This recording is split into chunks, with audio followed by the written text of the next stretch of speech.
Hey, hey, hey, hey. Skull gang, skull gang, skull gang, skull gang, skull gang, skull gang, skull gang. Skull on the way to the bowl, man. What's up? What's up? What's up? It's Saturday grind time with Yogi. Hey, we got a special guest, Zoe from in the Zone podcast, and fresh off the presses. Guess what? This is going to be a weekly event. Me and Zoe are going to be doing our thing together from now on Saturday nights after the Saturday Night Live with Rap. Hey, what's up, Zoe? How you doing? What up, though, Yogi? I appreciate that. I appreciate that for real, man. Showing me love. Yeah. So, hey, this is about getting it off your chest. So, how's your feeling with the state of the Vikings right now? Man, I like the moves they doing. They getting rid of all the old players. You know, I wish they would have got rid of Harrison Smith too, but that's another story. But I like they moving on from all the old players. I wish they would have tried better on moving on from Kirk Cousins too, though. But I like the direction they going in, though. I like to see the draft picks here, because last year draft picks, they really ain't panning out for real. Last year draft picks is a big question marks. But this year it should be better, though. But Minnesota got to do better drafting players and find us a franchise quarterback. But I like the direction they going in, though. Nice. Hey, let's get some shout outs. We got Anthony Webb in the building. Davey Chains, I see you. About to have you jump on for any questions you got for Zoe. Bob, I want to mock. K Fizzle, my worthless opinion. K Fizzle again. So that kid. Rap's in the building. J-Rod. My boy Rap. All right.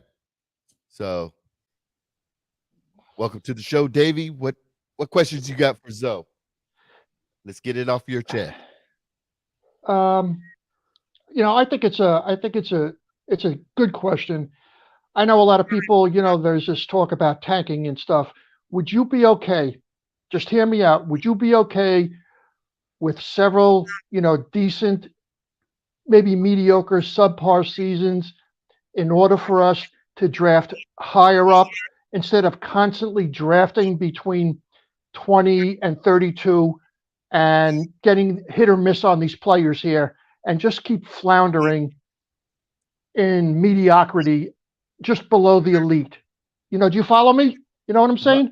Yeah, I know what you're saying, though. But, man, you talking about, like, if we tank, you talking about mainly for a quarterback or a player or what? No, I don't mean deliberately tanking. I'm just saying, would you accept, hey, say this upcoming season, these next two seasons don't turn out the way we want them to. But on the flip side, we end up drafting higher than 20, 22, 23. We maybe make it between like 10 and 15 or maybe even higher.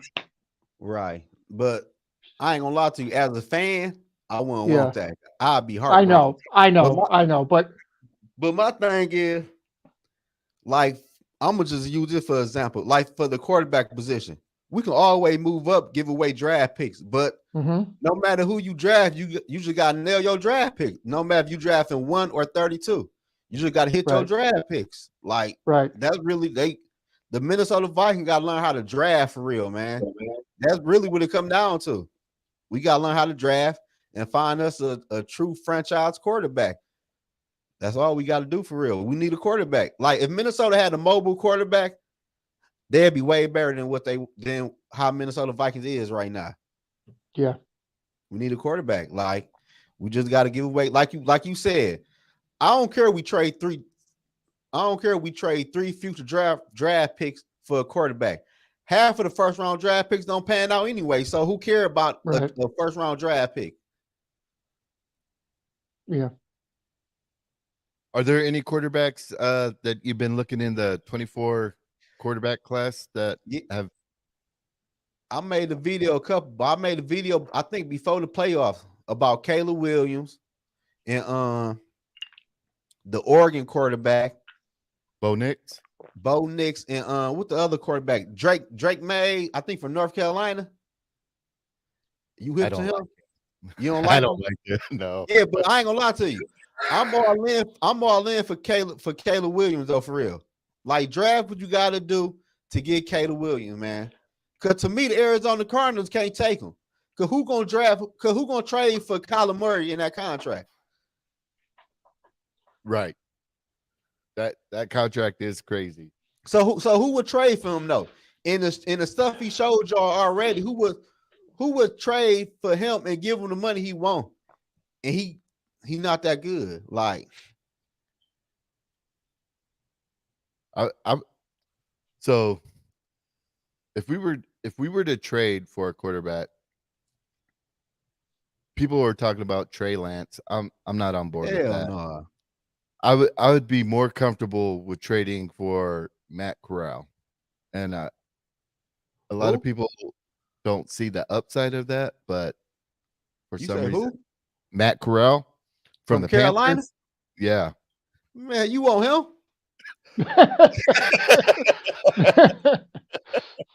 Hey, he was legit at Ole Miss, man. He was legit. He's got some mobility, but right now I got my eyes on Jordan Travis from FSU. I'm gonna start looking at the quarterback from Notre Dame. Can't recall the name right now. He was suggested, but I want to start watching some tape on him. But May, he's just a check down king. I ain't really looked too much into him like that though, like that. Yeah, but man, I ain't gonna lie to you. My favorite quarterback, man, I want Caleb Williams. Man, I've been watching Caleb Williams for 2 years now. That's the quarterback I want, man.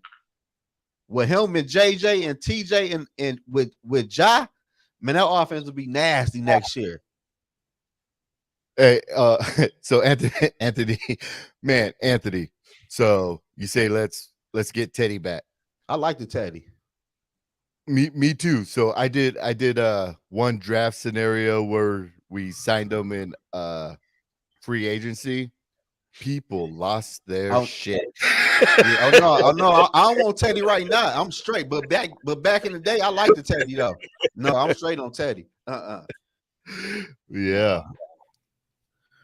So how you feel about Flores and what's he's going to bring to our defense? Man, I like Flores for real. He a good defensive coach. He got a history, a good track record. And to me, the defense now going to be unpredictable. They ain't going to be playing. The corner ain't going to be playing 20 yards back off of a wide receiver and barely blitzing and all that crazy stuff they were doing last year. I think Flores, to me, he going to be here again next year because to me, ain't too many defense coordinator getting head coaching job no matter how good they do. So I think he's going to be here at least for 2 more years. And hopefully next year, with this year coming up, he should turn the defense around because we got a lot of young, good players on defense that got speed. You know, speed kill on defense. So if we can get that pass rush together and work with them corners and them different coverages when you playing different players, I think the Viking defense should be at least top 15 for real. How about you, Davey? What do you think our defense is gonna end the year at? I would say about 15. I'm not a big. You see, here's the thing: if we iron out all this nonsense and pay Hunter what he deserves, I mean, let's face it. Open up the checkbook, pay the guy. He's taken several team-friendly deals. He deserves his coin. I'm not a big fan of having him in a 3-4, and I certainly don't want to see him drop into coverage again. He's best suited to play in a 4-3. We utilize his skills better in a 4-3 defense, not a 3-4. That's my only complaint. I want to see him. I want to see him signed, and I want to see him in a 4-3, not a 3-4. Now, with that scenario of signing Daniil for the money he rightfully deserves, do you think we'll still have enough money to get JJ Hawkinson and Darisaw paid too? Sacrifices got to be made. I know. That's Rob Brzezinski's job. I mean, he's the cap guru. You know, I'll leave it up to him. You know, if we fork out money for one guy, somebody's going to say, "Well, I want money here." Then another guy's going to want money. Then somebody else. Then somebody else. Then somebody else, and it just becomes a vicious cycle. But I think just lock them up. And I'll tell you, I want to see this guy, Brian Asamoah. I think this guy's going to be, he's going to be great. So I want to see Asamoah, Pace, and like I said on Rap Show, I'm an old Army guy. Carter's an Army guy. I would like to see him start, but I think he's kind of raw. He needs time. Zoe, I want to ask you, what do you think about running back by committee? I like it. I like that, and I like that one running back we drafted in the 7th round this year. I like that running back by committee because you're not feeding one player constantly. And like everybody liked the Dalvin Cook. I liked the Dalvin Cook. But Dalvin Cook fumbled the football. Then every time we played a good defense, his ass always played hurt. Right. So by running back by committee, you keep on getting fresh legs in there. Then you never know which running back can bust it or who got the most juice. I still want to see what Todd Chandler could do for real because we ain't seen much of him. And I think he might be a quick little scat pack running back. I agree. I think running back, just the way the game is now, and it being a passing league, I'm starting to see more teams going to that running back committee, to where the value or the price tag of you could be a superstar running back, but now you're not going to be getting that super duper paycheck unless you have the catchability. So unless you're going out on that route tree catching passes too, that price tag is going way down. So when Dalvin's out there talking about $10 to $11 million per year, I really don't see him getting it. No, I really don't. He's gonna get about 6 or 7. That's more realistic. And I want to see Madison. I want to see a lot more of Madison. And I tell you, I like watching this guy run. He's not afraid of anybody. And when I think about Madison, I think about all those guys he's jumped over to make extra yards. To me, that's something I like. And he's not a lot. No, he does not fumble a lot. Exactly. So Anthony Webb asks, if Dalvin don't get picked up this season, think we pick him up on the cheap? Nah. At this point, I don't think Madison team. Need him back. It Madison time now. So look, hey Yogi. Yeah. So do you want Minnesota Viking to keep Danielle Hunter or trade him? So me personally, if he's not going to play, so they offered him more money this year just to make him happy, but didn't give him an extension, and he didn't want that. So if they're already on the lines of not extending him, I would say trade him and try to get value for him now.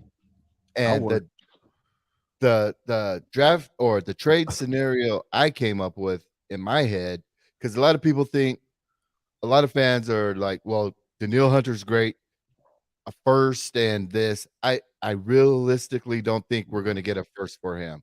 But to lock up 2 more spots on our team that will upgrade us, I think trade Danielle Hunter for Patrick McCarry. He's the offensive lineman from the Ravens. Patrick Queen, the linebacker, who I think will be an upgrade from Jordan Hicks, and 2 4th-round picks. I think that would be a good trade value, and grab someone like Yannick in free agency. He's not going to fill the shoes of Hunter, but he's going to get enough pressure and stuff to where we're not going all the way down to the bottom, if that makes sense. How about you? What do you think? I've been off for trade Danielle Hunter. I want to trade him for a third. I want to trade him for a 3rd-round draft pick, so we can have more draft pick to move up in the NFL draft for our quarterback this year. Get Danielle Hunter out of here. I don't want to give him no 3-year contract with no 70, 80 million guarantee. None of that. Get him out of here. I'm okay. I'm okay how the season playing out for the Minnesota Vikings this year, because I want us to find our true franchise quarterback, man. I'm not going to lie to you.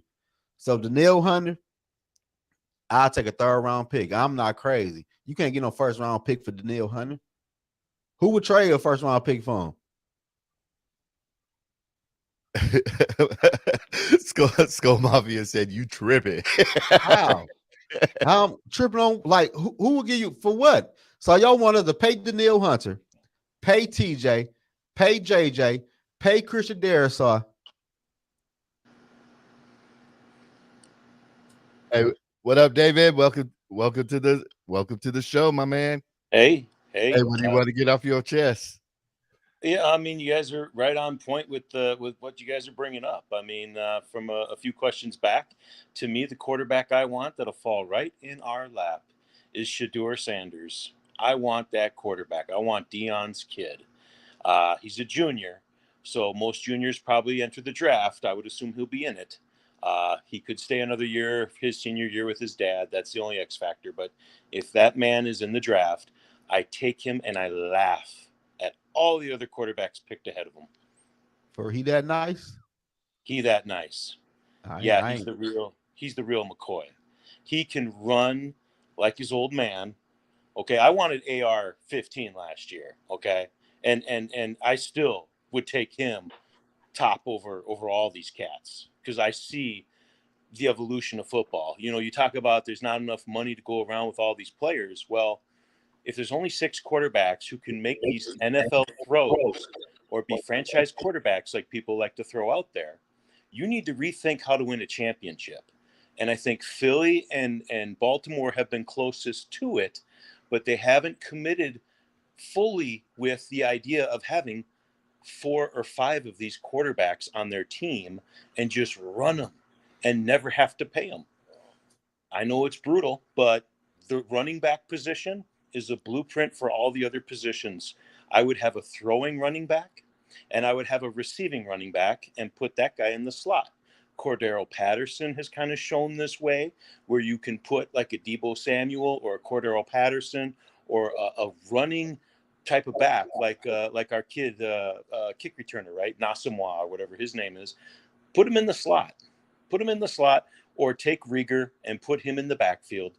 But I wanted AR-15 and I wanted to start stacking players behind him so that when it got to the payday, you could either extend him for his franchise, tag, and then just replace him. But you have to have an offense that doesn't require NFL throws so that you widen your talent pool at that position. Anyone can sit here and say, yeah, I want, Caleb Williams, sure, but no one's going to trade that pick to you, man. It ain't going to happen. If you don't have pick 1, you ain't going to get pick 1. That's just the bottom line. So Shador represents to me, I think he's the best quarterback in the class next year. Flat out, I'll just say it. I think he's the best of the bunch, and he'll fall right in our laps. But you're going to be in that same position. If you stick with that one quarterback philosophy, you're going to have to pay him eventually, and then you're going to have to let Daniil Hunter and guys like that go. That's kind of what we're talking about, right? So I'm all for it. I think if you get rid of Daniil Hunter this year, what I like about that is I feel like Aaron Rodgers might end up here next year. You could draft Shador and bring Aaron Rodgers for 1 year and let Shador sit for a year, watch the circus. I want entertainment, man. Denny Green was always good about being entertaining and fun. My favorite coach. And I loved mine too. And every player on that team I loved. Corey Fuller, the way he hit at cornerback, Robert Griffith. We had so many guys. I mean, John Randall. It just goes on and on. Randy Moss, Chris Carter. I mean, Ed McDaniel. This is the lowest amount of talent I've seen as a Viking fan. And I've been a fan for about 40 years. You ain't live.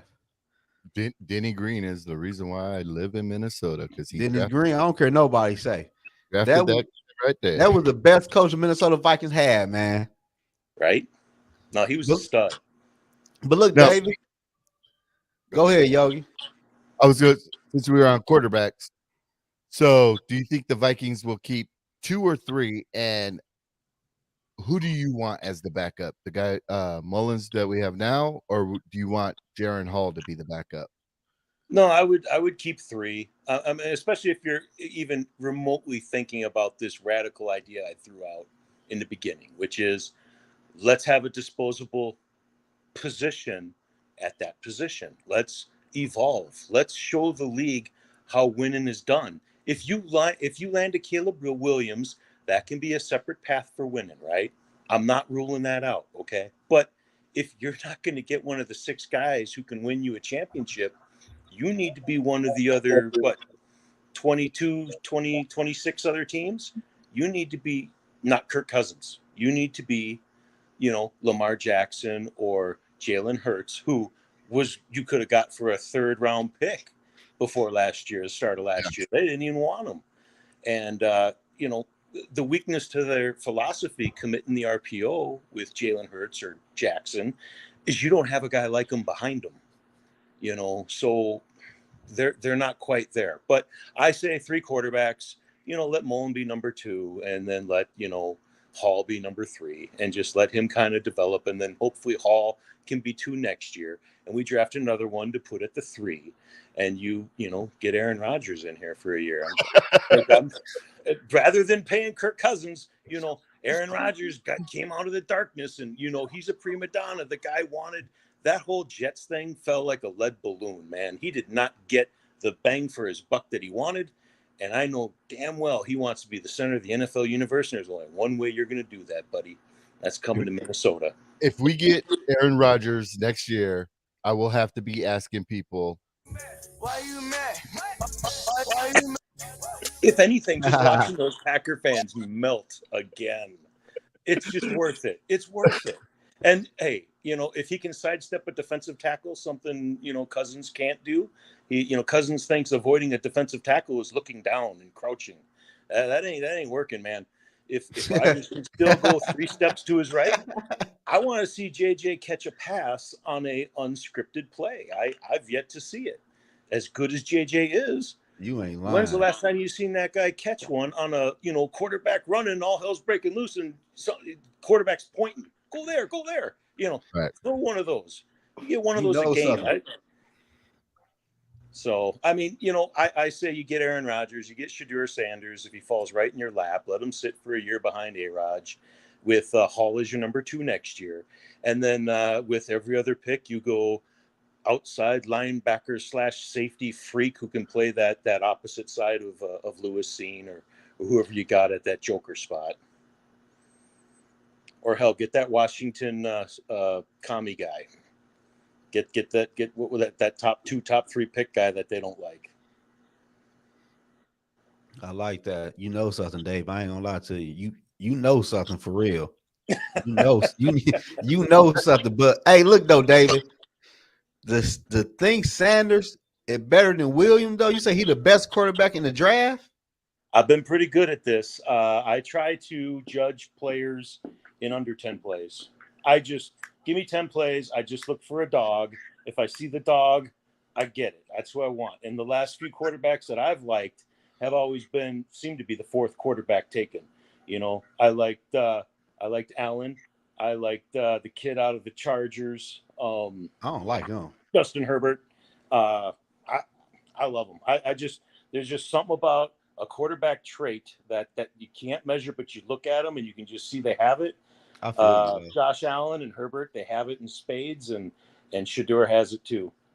Love him or hate him, man. That guy is a stud. I like. You're gonna have to watch some Colorado games. Yes, I would absolutely recommend watching those, and just watch his YouTube highlights. He can throw the back shoulder. He throws guys open when they're not open. He's damn good. He's damn good.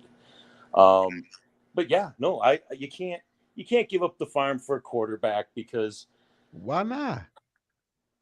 I would have done it for AR last year. I would have done it for pick 3. But look though, David, look at Lewis Cine. I know. I didn't want to trade pick 12.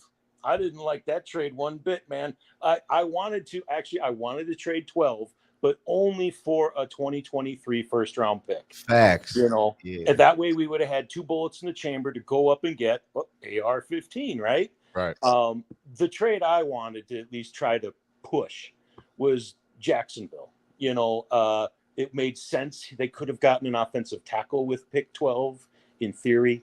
They have their franchise quarterback, and there was a chance they were going to suck. So we could have had a top 10 pick, in 2023. And They did a little better than expected, but I would have looked for a suitor like that last year. That Detroit Lion pick, I don't even like talking about it. It's like people people talk about how many picks you got to give up to get up there, and everyone's nodding their head, yeah. And I'm sitting there going, damn it, I think we just gave pick 12 away for like a third round pick or something. And I think Facts. We gave that pick away. You go have to give us a fifth too, I mean, what the hell was that? I don't know. It was awful, but I do like AR-15. And he is. You have to be a smart enough coach like Denny Green would be, and go, well, if he can't make that throw, then let's not ask him to make that throw. What throw can he make? Well, he seems to be really good rolling out, threatening the run. Okay, well, let's do that every play. Let's threaten They even that know run something, man. every play, Right. and then throw it. And there's JJ waving the hands. There's Hawkinson off on the side. They're all over. They're all open because the guy can run 70 yards at any point in time. I call him throwing Bo Jackson. And when you have a chance to get a Bo Jackson, you get a Bo Jackson. To me, that's the holy trinity: Randy Moss, Bo Jackson, Deion Sanders. After those three, there's a big Grand Canyon with Tom Brady and Jerry Rice or whoever else you want to talk about. But those three are the real deal, and AR had the chance to be in that group. Hey, Davey Chains, what's your how you feel about the pickup of TJ Hawkinson? Since we were talking about he mentioned that. I like the pickup of him. That was our second round pick this year.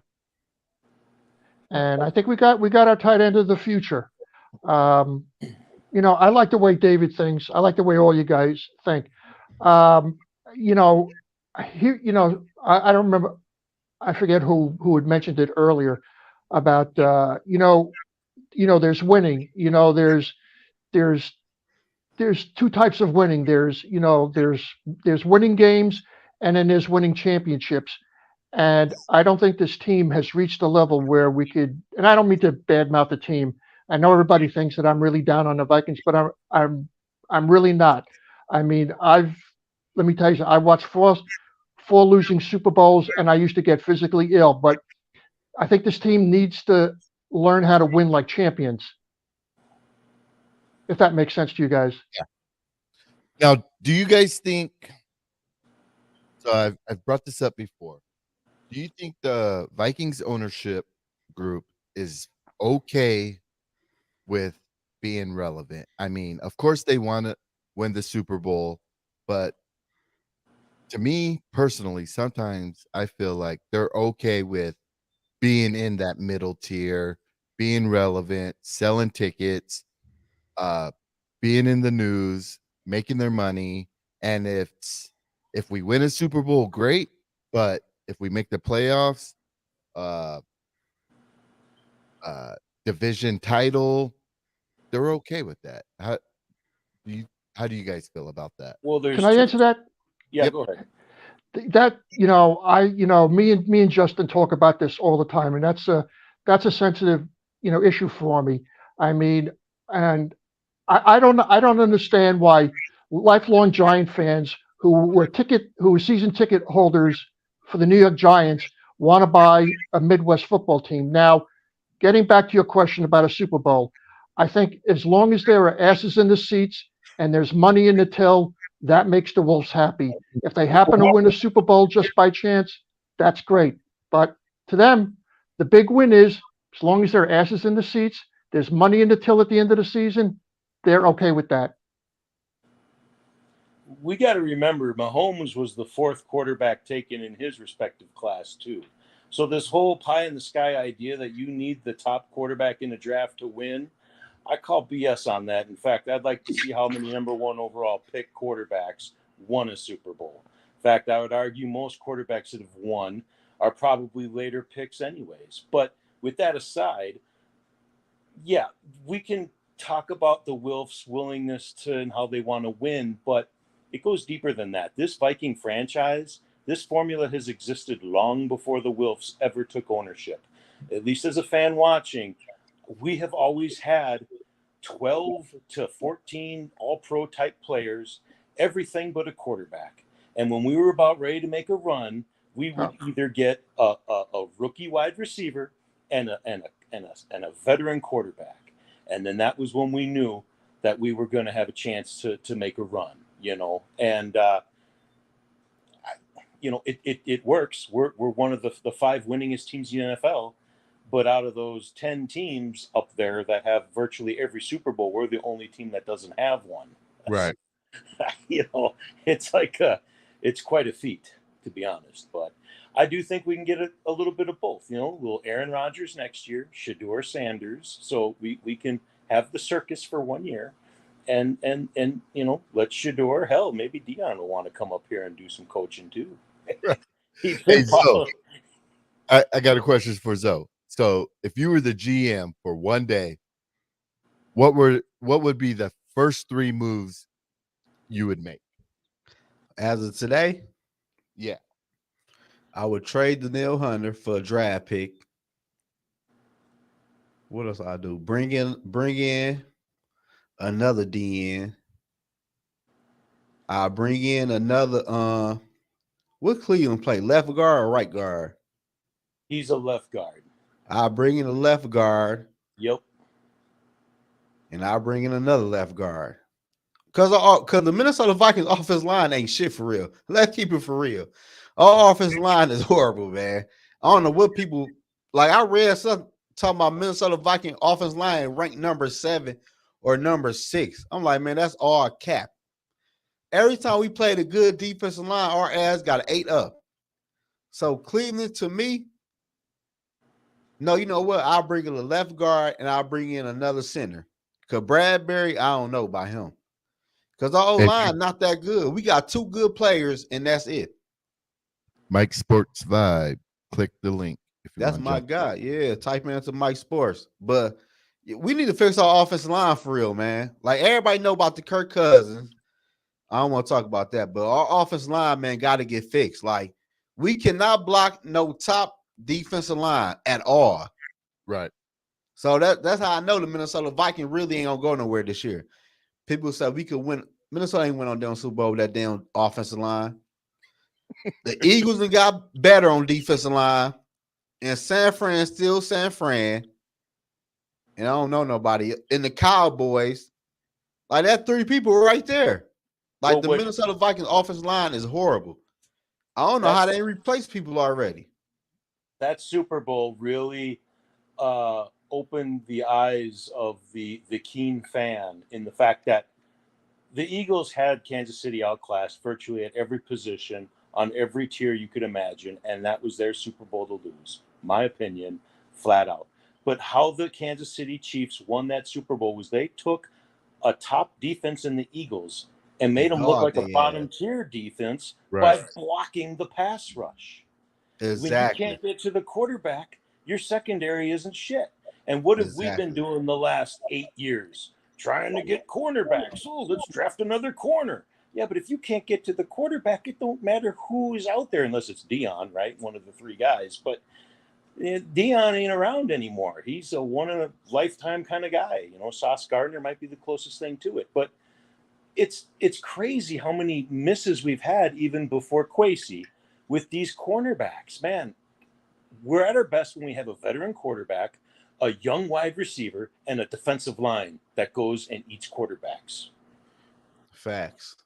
Dave, right? I told you, Dave, you know something. Right? So we got JJ. You would technically we have the veteran quarterback, but we don't have the defensive line. And I'll say, it's easy to kind of go at the offensive line. And I think left guard is the area to improve upon. I totally agree with that.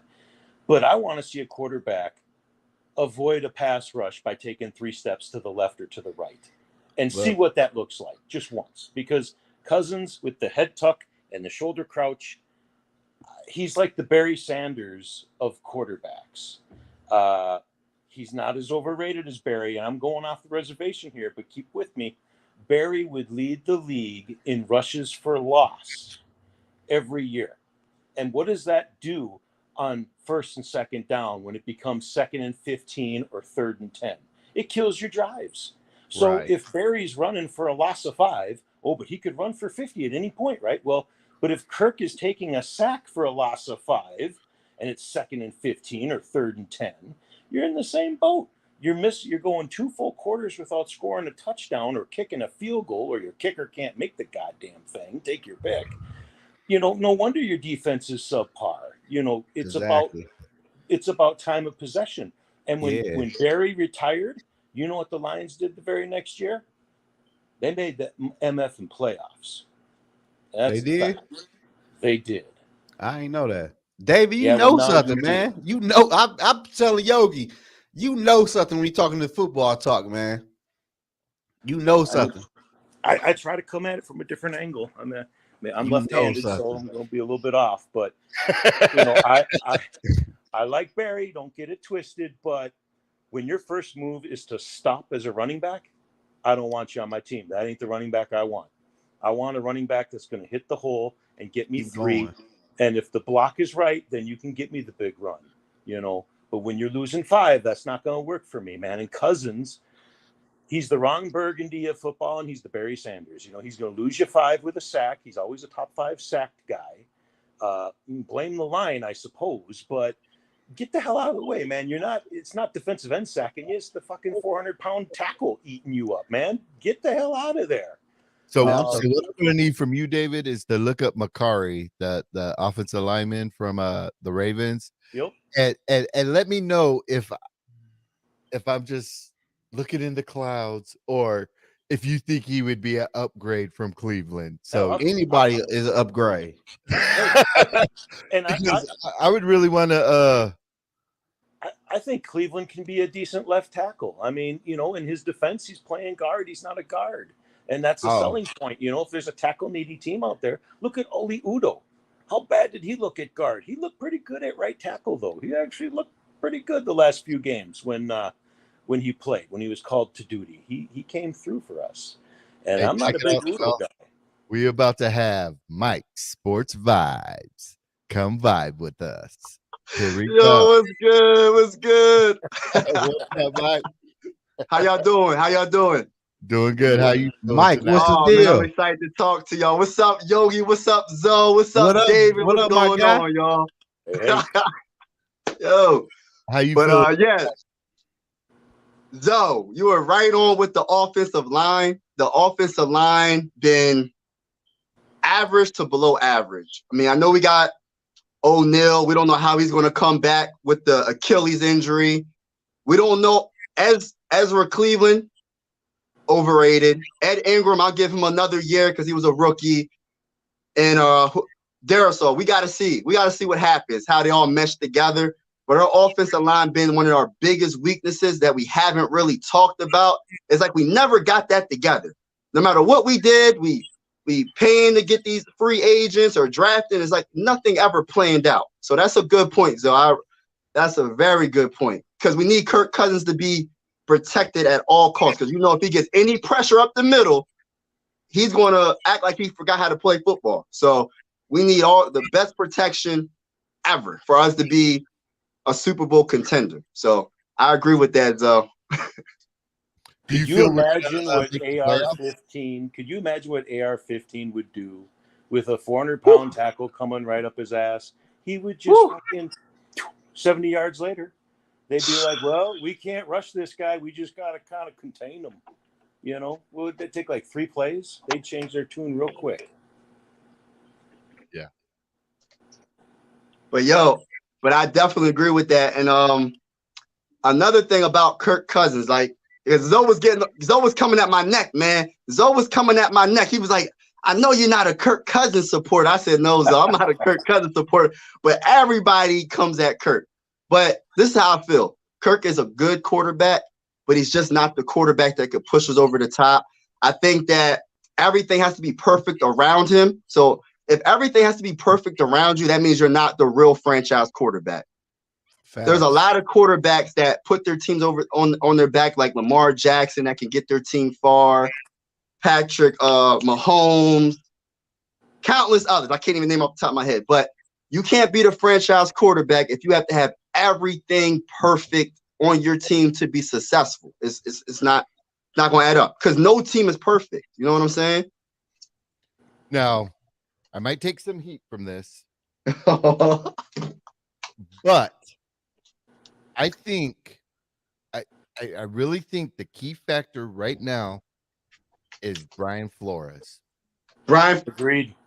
If he could get our defense to a point of where it wasn't like last year, to where even though Kirk Cousins at certain points isn't that player to get us over that hump, but I if agree. the defense can help keep him out of being in those positions, if our defense can keep him from being put in those positions to be Good point. that guy, I think will make the world a difference. Because, I mean, people are talking about Kirk Cousins being on a team like the 49ers to where he would get the 49ers over that hump. I'm telling you right now. I disagree. A part of me wants that Lance trade with Kirk, months ago. I want that because Right. come playoff time, if we were facing Kirk in the playoffs with Trey Lance, you think that's a slam dunk that San Fran's going to win that game? Kirk with those eyes. He's going to get those big eyes. We've seen it. And he's in the 49er uniform. And Trey Lance is on our team. And some blubbering tackle comes up the middle. And Lance goes, I better get out of the way. I better get the hell out of here. You're going to tell me that San Fran's going to roll up on us? I think Kirk might give us 10 points in that game. He's going to fumble. He's going to get picked. He's going to do some Kirko thing. Right. I would love to see Right, it. right. I would love to see it. It would be great. And if we lose, then great. Okay, great, Kirk. Hey, you go to the Super Bowl, you lose it. You get to the championship, you lose. Hey, that's great. I can root for you. That's fine. But I would love to see us face Kirk this year in San Fran. I would love it. Oh, That's man. what's up. That's what's up. I don't think he gets him over the hump. Me neither. Kirk is not that guy, man. Talk that talk, Zoe. Talk that talk, man. That's Great. He not. I don't know why the Minnesota Vikings went out and got Kirk Cousins. Like, talk, yo. Talk, Zoe. I don't know, man. And on the flip side, I think Trey Lance would be like, holy shit, who is this JJ guy? I kind of like throwing to him. And TJ. And Josh. Addison. And Jordan Addison. Yeah. Now, so Trey Lance, I got to see in person him throw some bombs to my nephew at North Dakota State University. How'd it look? Amazing. Amazing. I think this is how I feel about Kirk. I feel like if he goes, because everybody thinks the 49ers are like the perfect team for them. Kirk will be the perfect quarterback to put him over the top. I just feel like he's going to make that play. That you're going to be like, that's the same old Kirk. He's going to get you to the very end of the game. You're probably going to be winning. He's going to throw that interception for a pick six, or it's going to be something dramatic. You know what I mean? That is going to end the season. I just don't have faith in him. And I don't know why we're wasting all this time. I understand the coach didn't believe in any of the quarterbacks in this last draft. But if we don't win the Super Bowl this year in 2024, we better trade up to the first, second, or third pick to get our franchise quarterback. They have to, bro. They have to win a Super Bowl. If Kirk Cousins doesn't win the Super Bowl, yeah, you're talking about that. Yeah, because I'm tired of Kirk, man, and I know we ain't. I don't want to say we ain't gonna win. I'm gonna be positive. That's my quarterback until otherwise. That's my quarterback. You know what I'm saying? That's my quarterback. But if he don't win, we gotta get our franchise. The last franchise quarterback we had was Teddy Bridgewater. If you want to consider that a franchise, Teddy. I say Cole. I mean, we going all of that. Exactly. That's my point. And everybody wants to save all these first-round picks, but we all know first-round picks don't always plan out. You can have 1 million first-round picks. You know what I'm saying? It's not a guarantee to hold on all these first-round picks. We got to take some chances. Like I always say, scared money don't make no money. You got to go up and move in the draft. You got to go up and take a chance and see what happens. So David brought up Colorado quarterback. What's your take on him? Colorado. What's his name? I'm trying to think. What's his name again? Deion's son. Man, I just want to go big or go home, man. If it ain't the top two, like if it ain't the top three prospects, to be honest with you, if it ain't Drake May, if it ain't Caleb or the Bull Jordan or somebody, McCarthy, somebody up there, if it ain't up there, I don't even want to talk about it, to be honest with you, because at the end of the day, we always settle. We always settle for the quarterback. We never move up. So we settled for Teddy Bridgewater. If we was going to settle, we should have settled for Jalen Hurts when we had the chance. We should have settled for him. And I'm from Pennsylvania, and I was telling these Eagle fans up here, like, yo, y'all hating on Jalen Hurts. Y'all don't understand. Y'all don't understand. The Bulls are balling. Went from Alabama to Oklahoma. He was balling. He might have not been the most accurate, but his leadership abilities is second to none. And he got that mentality that he's going to learn and get better. Now look at him. But what if I told you Shedeur Sanders is like Hurts 2.0? Regardless of the other three quarterbacks in the draft. At minimum, Shedeur Sanders is a better version of Hurts. But David, I'll do it. I got to see him play this year. I gotta see. Yeah, right. I gotta see. If it ain't like my son's name is Caleb, so I'm going for Caleb all the way. That's my son's name, so I'm going for Caleb. If it ain't Caleb, Drake, and I'm gonna do my research on all the other quarterbacks. But if he's anything like Jalen Hurts, if he's anything like that, I'm going for that automatically. No prospect is going to be perfect. Every prospect is going to have flaws. It depends on the organization that prospect goes to. You know what I mean? I think Kevin O'Connell, with his genius mind offensively, I think the quarterback that we draft in 2024, if Kirk Cousins doesn't win a Super Bowl this year, sky's the limit. Sky's the limit. Hey, we got JT Minnesota joining the show. Hey, what's JT, what questions you got for the guys? We got Zoe, we got David, we got Mike Sports Vibes. Thank you for vibing. What's good? Oh, disconnected. Oh no, what happened? Right, we lost JT. Sorry about that. We lost him. We lost JT money. Hell yeah.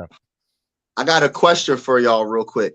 The one thing that I think was missing from this offense last season was screens. Have y'all noticed that our screen passing was absolutely trash? Like the screens to the tight ends was a loss of yards. Screens to the wide receivers was loss of yards. Screens to the running backs didn't exist. Dalvin Cook can catch, so I don't understand why we didn't run the screens, especially if the offensive line is not that good. Sometimes you got to run that screen to get those aggressive defense. You know what I mean? Get some extra yards doing that way. I don't know why we didn't use the screen pass as much. Hey, thank you for joining us, Holden. You have a great night.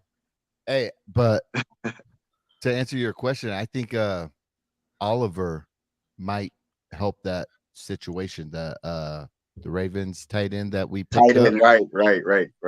I like that. I think he might be a good force in the screen game. Yeah, that's a missing piece. That was a missing. But look, I got something for y'all. Talk to me, brother. You just said something about Oliver, right? Right. But hear me out before y'all bash me. What if the Minnesota Vikings don't give Hockenson no contract and roll the dice after Oliver first year? Because Hockenson want to get paid. What if we trade Hockenson after this year? So what if Josh Oliver performed here in Minnesota? You know, last year in Baltimore, they really ain't throwing the ball like that. What if he can't catch and run like TJ and a better blocker? Anyway, cheaper than TJ. Okay, I get that's something to think about. TJ ain't got no contract yet. Right. There's no way Kwesi's only good move is going to walk out that door after 1.5 years. And I don't doubt that maybe some of these picks will be a good move down the road. But right now, as it stands right now, Kwesi's only good move has been TJ. Talk that talk. Right. Facts. Right. I'm saying, what if Josh come out and be that boy though. 2 tight ends are better than 1. But you gotta look at it though. TJ gonna get paid way more than we paying Josh Oliver right now. Yep, we'll pay him. Here's your 15 mil. No because problem. he's a second. What did we give up? 2nd round pick. Yeah. Yep.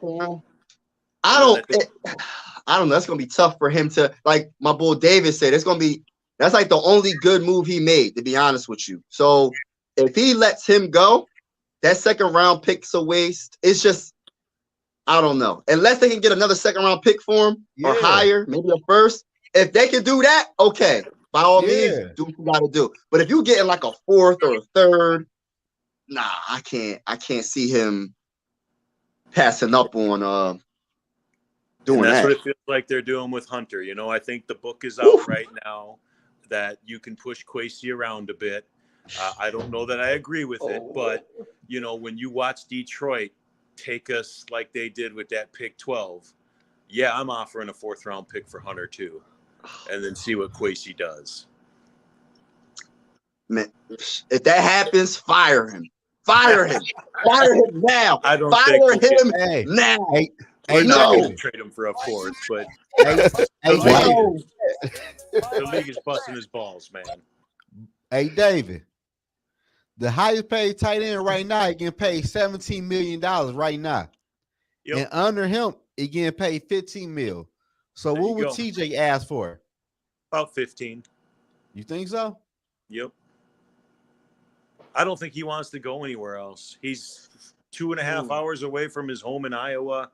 He looks like the damn logo, man. I mean, that's TJ Hawkinson. He may as well just bleach blonde his stuff and get it all cleaned up and just go full Viking logo. You know? Damn, okay, Dave, you say that though. So let's say we pay TJ 17 or 15 mil. We still paying Josh Oliver a nice contract for the next 2 years. Yep. You gonna have all the money tied up in tight ends? Then you gotta pay JJ some money. Yep. Ooh, that's a big contract. And You know what I'm saying? Like, Yep. Ooh. Yep. That's what we have to get a We quarter. got all that money. We got all that covered. No problemo. But what you're really saying, what you're really getting at here is we got to take whatever the hell the league's going to give us for Hunter. That's what you just said. And I think Zoe was talking earlier in the stream. He was talking about the thing we need to do, and he had made a great point. We need to draft better. Like, and I'm not just talking about the 1st round picks, the 2nd round. I'm talking about the later picks, like the 3rd to 7th round pick. Because that's how, like, if you're paying your big guys all this money, you ain't gonna be able to pay too many people that much money, right? So you have to be able to find the diamond in the rough. You have to be able to find those players that you least suspect to be like. What round was Stephon Diggs drafted in? Diggs was drafted in the 5th, something like that. Right. That's what I mean. You gotta find those players like that, man. And we gotta do better. We have to do better. That's the only way we're gonna be able to pay Justin Jefferson all this money. Yep. Pay Kirk Cousins to another 5-year extension. No. Pay. No, hell No, no. no. Kirk Cousins? No. I'm joking. There is no Kirkle plan here, man. No, this Kirk There last is year. No more Kirkle plan. Look, Yeah, like hell I said, no. bring A-Rod in here for 1 year and let the Packers melt for a year. I'd Did rather Kirk do last that year. than go with Kirk. I hope you're right, y'all. Everybody, I hope y'all right, because I got a bad feeling they're gonna end up extending this guy. I don't know why. I got this feeling. It make no sense. I got a feeling. It make no sense to get Kirk. Because you know Kirk ain't gonna sign a 1-year contract. He gonna want 2 or 3 years. We want a 2, 3, all guaranteed though. Don't miss that out. All guaranteed. Yeah, and it make no sense. Like for what? Kirk Cousins is a damn near below average quarterback for real. Like Kirk ain't gonna do shit in the playoffs. We agree with that. We agree.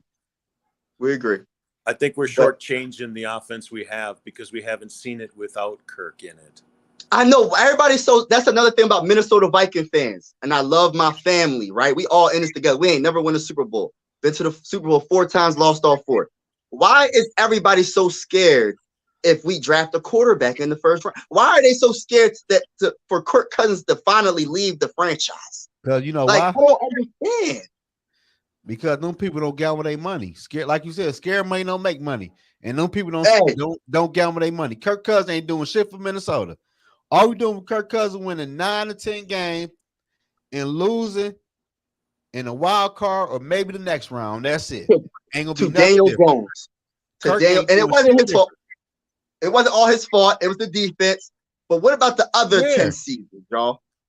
No, I'm talking about like against the Giants. The Giants game. It wasn't all his fault. We had a chance to beat the Giants, but Kirk ass threw the ball on the check down instead of throwing the ball to JJ. I agree. The only thing I'll say about that Giant game, bro, is that if Asamoah had started at linebacker and shadowed that Jones kid at quarterback, we'd have won that game. And I'm not saying Kendricks should have been on the bench. I would have put the other guy on the bench and moved Kendricks over to the other linebacker spot. Yeah, you ain't lying. That's the biggest flaw about Kevin. We have to remember that, and hopefully we can forget it. When he has to be able to put his foot down when it matters the most. You know, when the defense was giving up 300 to 400 yards a game, and they were saying we bend but we don't break. We was breaking all year long. I was trying to figure out what he was looking at. Was we looking at a different team? Like, why didn't he make the adjustments as the head coach and be like, yo, dog, like we gotta do something. I don't know, but at the same time though, Mike, if I call the play, bro, you don't go with option C, my baby. You go with option A or B. C is out of the equation. You don't throw the tight end, throw that boy to JJ double coverage. Oh, yeah. Or throw to KJ. You don't check down. You don't go to the last resort on 4th and 8 in the playoffs. It's all or nothing. And there's a classic adjustment right there that KOC could make and just twist the knife on Kirk a bit too. Anytime you want to call a play and everyone has to run to the chains, you call the play, and at the end of the play call, you say Kirko. And that means everyone runs to the chains. Every route. Right. Kirko. That means your ass is to the chains. Kirk, man, I agree. I 100% agree with everything you're saying, bro. Man, F Kirk. I'm tired of Kirk. F Kirk, man. I don't want to. That shit give me a headache. F, man. I'm straight. I ain't got no more comments on Kirk. I'm straight. He done robbed Minnesota.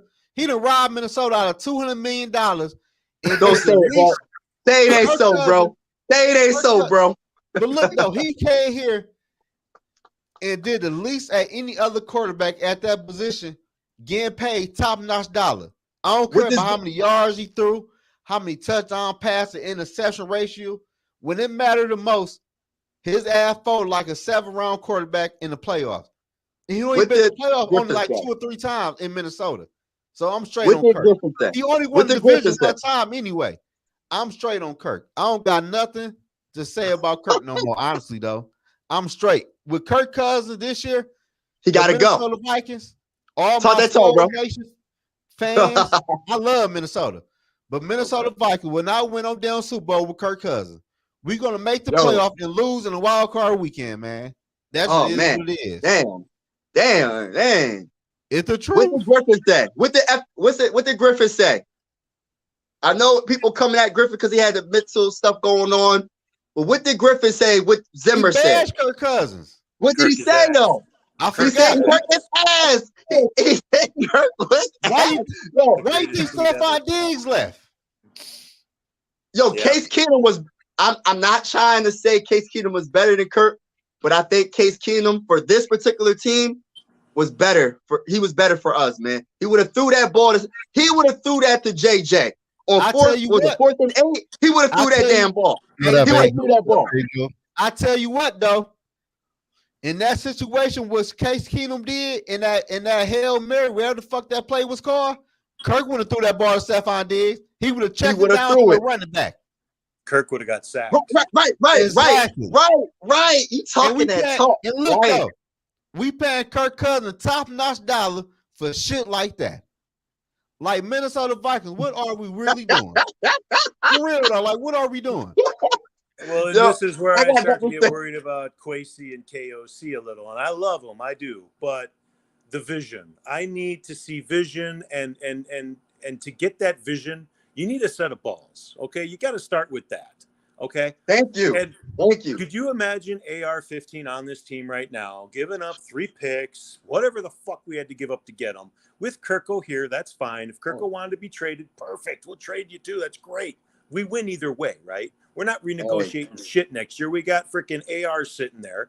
And then when we get to the 20, guess where you're going to be, Kirko? You're going to be sitting over here on the sideline. We're going to put the kid in there on the red zone offense. And you know what we could have done, David? That's a good point.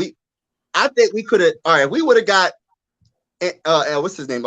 Richardson. If we would have drafted him, right? We could have traded. No, I'm not keeping Kirk Cousins and let Richardson sit behind him for it. No, we're not doing it. I'm trading Kirk Cousins for the highest bidder. If we can somehow get a second-round pick or third-round pick from the 49ers because they're desperate for a quarterback, that's what I would have done. But something about the coaching staff didn't believe in none of the quarterbacks in this draft, right? I ain't like so. They copped out a bit. Another tremor in the force, if you will. They said that if the 168-pound kid who went number 1 would have fell to number 2, they would have moved up and got him. But they weren't going to go up to number 1 for him. Which I thought scare money don't make money. Cop out. But scare money don't make no money, man. Hey, Mike, no. Yo. Did y'all know the Atlanta Falcons tried to trade for Ryan Tannehill and Kyler Murray in this past offseason? So why weren't the Minnesota Vikings involved in that trade talk? I didn't know that. Okay, we could have got. That's what my point is. I made a video about that. They try to get one of them quarterbacks. So I'm like, why haven't Minnesota call Atlanta and try to give them Kirk Cousins? They try to get who again? Huh? They try to trade for who? Who did they try to trade for? Ryan Tannehill and Kyler Murray. All right, so Kyler Murray, I put Kyler Murray above Kirk. I know Kirk is better than Ryan Tannehill. He's better than Ryan, but I don't know about Kyle. Ryan Tannehill is trash. Yeah, Ryan. Yeah. But I'm saying though, why Minnesota wasn't in trade talks with them? Like, this Kirk shit is over with. Go get your guy, man. If we don't win the Super Bowl, we better go. We not winning a Super Bowl, bro. I know, but we better trade up in the 2024 draft. And if D Hunt goes, if D Hunt is traded, it better be a set. I know you said Joe was in the first, but the Minnesota Vikings right now cannot beat the Cowboys. For damn sure can't beat the Eagles. They can't. No. The Cowboys beat their ass up front, and we ain't fixed the offensive line. But guess what? Our secret. Hold on, Zoe. Our secret weapon is who? Who did we get in the offseason? Brian Flores. Our defense was by far the trashiest defense we had in a very long time. Since with a better defense and the same offense, if we have a better offense this year, man, Cowboys don't got they only team in the NFC that's better than us, in my opinion, is the Eagles. The Eagles, that's it. Hey, let me ask you this, Mike. How many sacks did they have that game? And how many negative plays the Minnesota Vikings had in that game? You forgot JJ only had like 10 receiving yards. Yeah, we got it behind us, man. We couldn't do shit on offense. I'm not talking about defense. It was bad field position. Every time you got the ball, they field goal range. I got an excuse for that. I got an excuse. It was Kevin O'Connell's first season as a head coach. Well, there's and guess what? And guess what? I got something for that. It was that damn offensive line. They're gonna roll out next year and gonna get rolled up again this year. Well, who's our center again? Keep in mind, Dallas has the best pass rusher in the NFL in Micah Parsons, okay? Exactly. And in that game, Darisaw played like 2 plays and then had another concussion and got pulled out of that game, and that was all he wrote. That's another concern. Concussions. Yo, our offensive line might really crumble. Like, yeah, that's football. Our offensive line. That's football. That's football. And Quincy drafted a cornerback who gets concussed. How you that's the trenches, baby. I don't cornerback. know. I don't know. Defensive line never made a tackle in his whole life. Were you getting concussed? Who's their defensive tackle? What kind of game are you playing out there, Caleb? Yeah, I know, right? 3 concussions at corner. I know. I don't know, man. Like, y'all got me thinking. Like, all right, the trenches is where you win Super Bowls, in my opinion, right? Exactly. Our offensive line is trash. Yep. Our defensive line, we don't know what it's going to be this year under Brian Flores. But if we lose D Hunt, I'm sorry, our defensive line is going to be. I don't know, man. I don't know. But I like that boy Brian though. Oh, Murphy. No, Brian. David, you said his name. What's his name? A mower? Okay. Asamo. Okay. Yeah, I like him. I'm talking about our D line though. I'm talking about our defensive tackle. You can move him in, but Hunter, man, I'm not too worried about. I'm worried about the offense. Where the bread and butter is. The bread and butter is the offense, and the offense line is horrible. And they rolling the same damn offense line out this year they rolled out last year. They're gonna get eat up again when they play the 49ers, the Cowboys, and the Eagles. If you can't beat those 3 teams, you're not going nowhere. And they probably can't beat Seattle. I think our best play is to trade Daniil Hunter and Ezra Cleveland to a team that has a really good left guard and it needs an offensive tackle. And we get that left guard in there to complete that offensive line. And Flores, the genius of Flores is that he doesn't need a specific pass rusher. He generates a pass rush through his schemes. His fourth guy is any of 8 people on the line. And the offense don't know which one it is. And that guy's usually going to be going unblocked, right? So if you're unblocked going at a quarterback, just about any one of these guys should be able to make that play, right? So he doesn't necessarily need the pass rusher, though I would say, hey, we can draft one and right that wrong. But if we ain't paying Hunter what he wants and we're not getting any compensation for this guy, Kwesi, you got to find a way to get the left guard. Get a left guard in here and just get this thing done so we have some A-Raj money next year and we draft Shadur Sanders with our first-round pick, who we won't have to move up for. He'll be the 4th quarterback picked, and the last few 4th quarterbacks have turned out pretty good. Patrick Mahomes being one of them. I don't care who. I mean, I care who we draft, but we better draft a quarterback in the top. It better be a top 4 pick. So it better be the 4th quarterback taken at least in this upcoming draft. We better not settle. Man. We can't. I think Shadur's the best one in the class. I'm gonna have to look him up, man. You got him above Caleb and Drake. Caleb Williams. He's the best. That's it. I gotta look him up. I gotta look. Hoping he doesn't play to that level. I hope he. I seen him play last year at that one school they played at though, but the competition was different. I don't know. I gotta see that. Well, I ain't gonna lie to y'all. The Minnesota Vikings, man, gotta fix that damn offensive line, man. For real. That offense, that offensive line is horrible, man. I ain't gonna lie to y'all. Did Dalton Risner get picked up? Who? Nope. He's still out there. He's still out there, and we ain't get him yet. What in the world is going on, yo? What is going on? No. Man, all my family friends telling me the Lions gonna win the NFC North. Nope. No. It's the Vikings, baby. They telling me the Vikings. Our defense line gonna eat your offensive line up. No, they botched those first 2 picks in the draft. They had a good draft. And I like that. I like that running back pick though. Right? Yeah, but you could have taken him at pick 22. What are you taking him way up at 12? They would. We said it earlier. It's O-line, D-line, right? That's where you win. The trenches, baby. Pass rusher to complement. But Detroit got a top offensive line. They do have a good line. I'm just rolling with the flow right now. You ain't the only one, Yogi. They drafted a running back with their first. Hey, the only one, Yogi. Hey, White Nation, baby. That's what's up. But I agree. I think the offensive line is a weakness that we don't talk about as much. I ain't gonna lie to y'all. On my channel, I keep it real. I'm gonna keep it real. I'm on Yogi brought me on his channel. Talk that talk.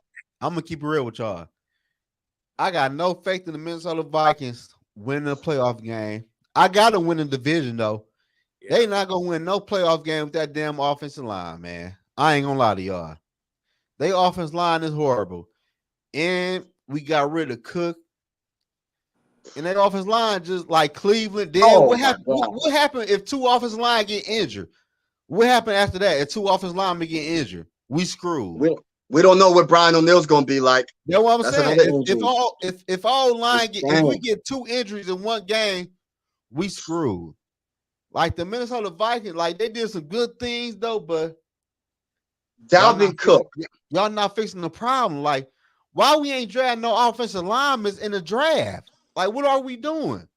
Man. Like KOC, you cannot sit up and tell me this offensive line was good last year at the point where you ain't have to draft no offensive linemen. You draft all defensive players. You can't sit up and tell me that.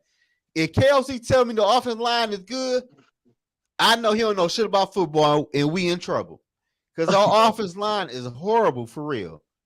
Dalvin Cook. Why didn't we get anything in the draft? Why didn't we trade him for a draft capital or something? Nobody gonna trade for him after the draft. It was over. No, I'm talking about I'm talking about when the draft is going on. There was rumors that the Dolphins wanted to have greedy.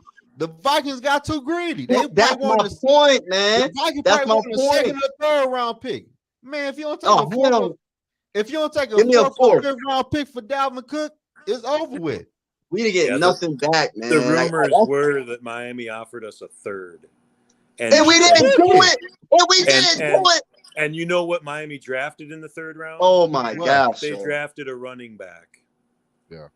So I don't know if those rumors are true, but that is not good if it is. That was a stupid. So we got. Yeah, they overplayed their hand. They think they too fucking smart.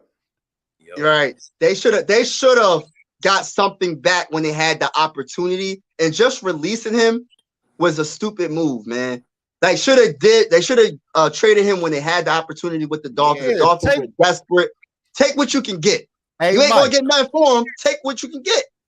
Hey, Mike, I'm at this point. Like Dalvin Cook, take what you can get. Like Danielle Hunter. That's what I'm saying. Like Hunter, take what you can get. Not with Hunter. Not with Hunter. Hey, not with Hunter. No, we better get something for Hunter. Ain't no third. I don't want no damn third. No, I don't want no third round pick for Hunter. Hunter's an all-time great. He's an all-time great. No, he's not an all-time great, bro. Don't do that now. We ain't about to do that. We not about to do this on Yogi channel, bro. He's not an all-time great. If he keeps up the rate that he's gonna be an all-time. Well, he got hurt that one year. But he got 71 sacks. How many sacks? He broke the record. He had like 50 sacks in like how many games or something? He was the fastest to 50 sacks. Yeah, he's a good player, bro. Back in the day, but he's 28 now. He's not 25. He had 10.5 sacks. Hold on. We're not going to disrespect Hunter, right? 10.5 sacks with a trash defense, bro. It's good. Had him playing line. Yeah, that's good. So how is he not? So why would you trade him for a third or a fourth? He's a first round pick or second. At least a second round pick. You know why, Mike? You know why? You only good with somebody gonna offer for your ass. Right. It was answered earlier today. That's true. You only ain't nobody go. I'd love to get a first round pick for Hunter, but you gotta look at this. He's 28 years old. He can only pay so many people. An injury history, and he want to get paid. That's injury history. Top-notch dollar. So take a third round pick. I don't know, man. What difference do it make? Take a third round pick. I don't want to pay her no $20 million for 2 years, 3 years. I don't want to do that. Man, I don't know. I'm a little iffy about the Daniel Hunter. Cause look though, Mike.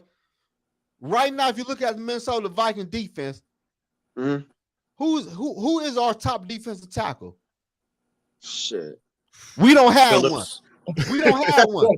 So look, so why would we pay Danielle Hunter $20 million a year and we don't have a true deep tackle right now?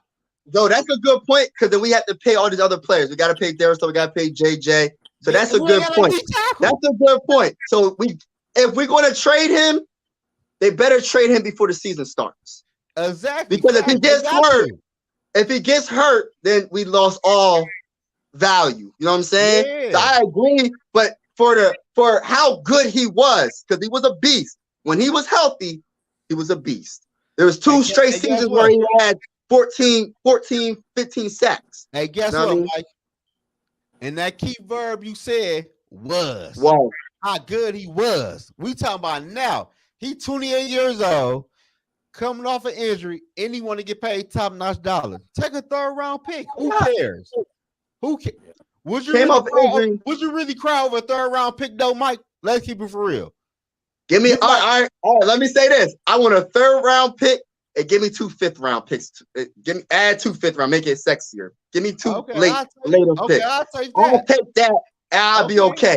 But Yeah, I look at it, and I agree though, because I don't know what this defense is going to look like, and we can't pay Kirk Cousins. We can't pay him. We're going to end up paying Durrell. So if he can not get the concussions, if he gets a lot of concussions, I don't know. We'll see what happens with that. Who else? TJ. Darrisaw will be fine. He had one concussion. But I look think though, Mika Mike. Parsons handed him his ass for 2 plays and went, my head. I gotta take it. I bet Mika it was hurting that week. It was. See, hey David, that's my problem. The Minnesota Vikings man is soft, bro. Cause Dalvin Cook did the same shit when he was a Minnesota Vikings man.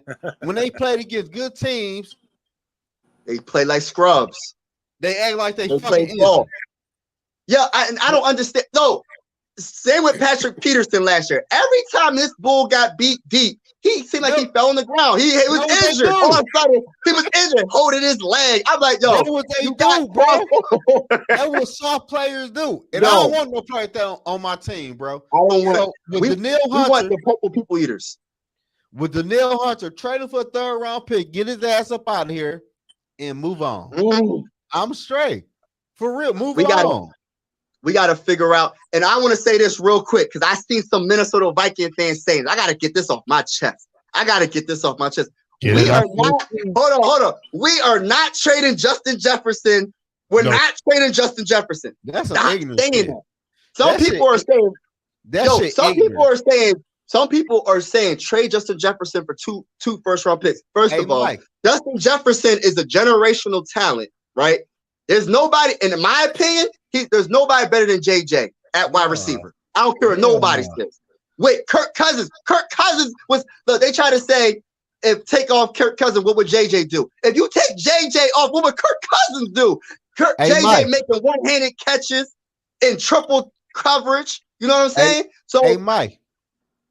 We ain't trading JJ. Hey, them people don't know shit about football, bro.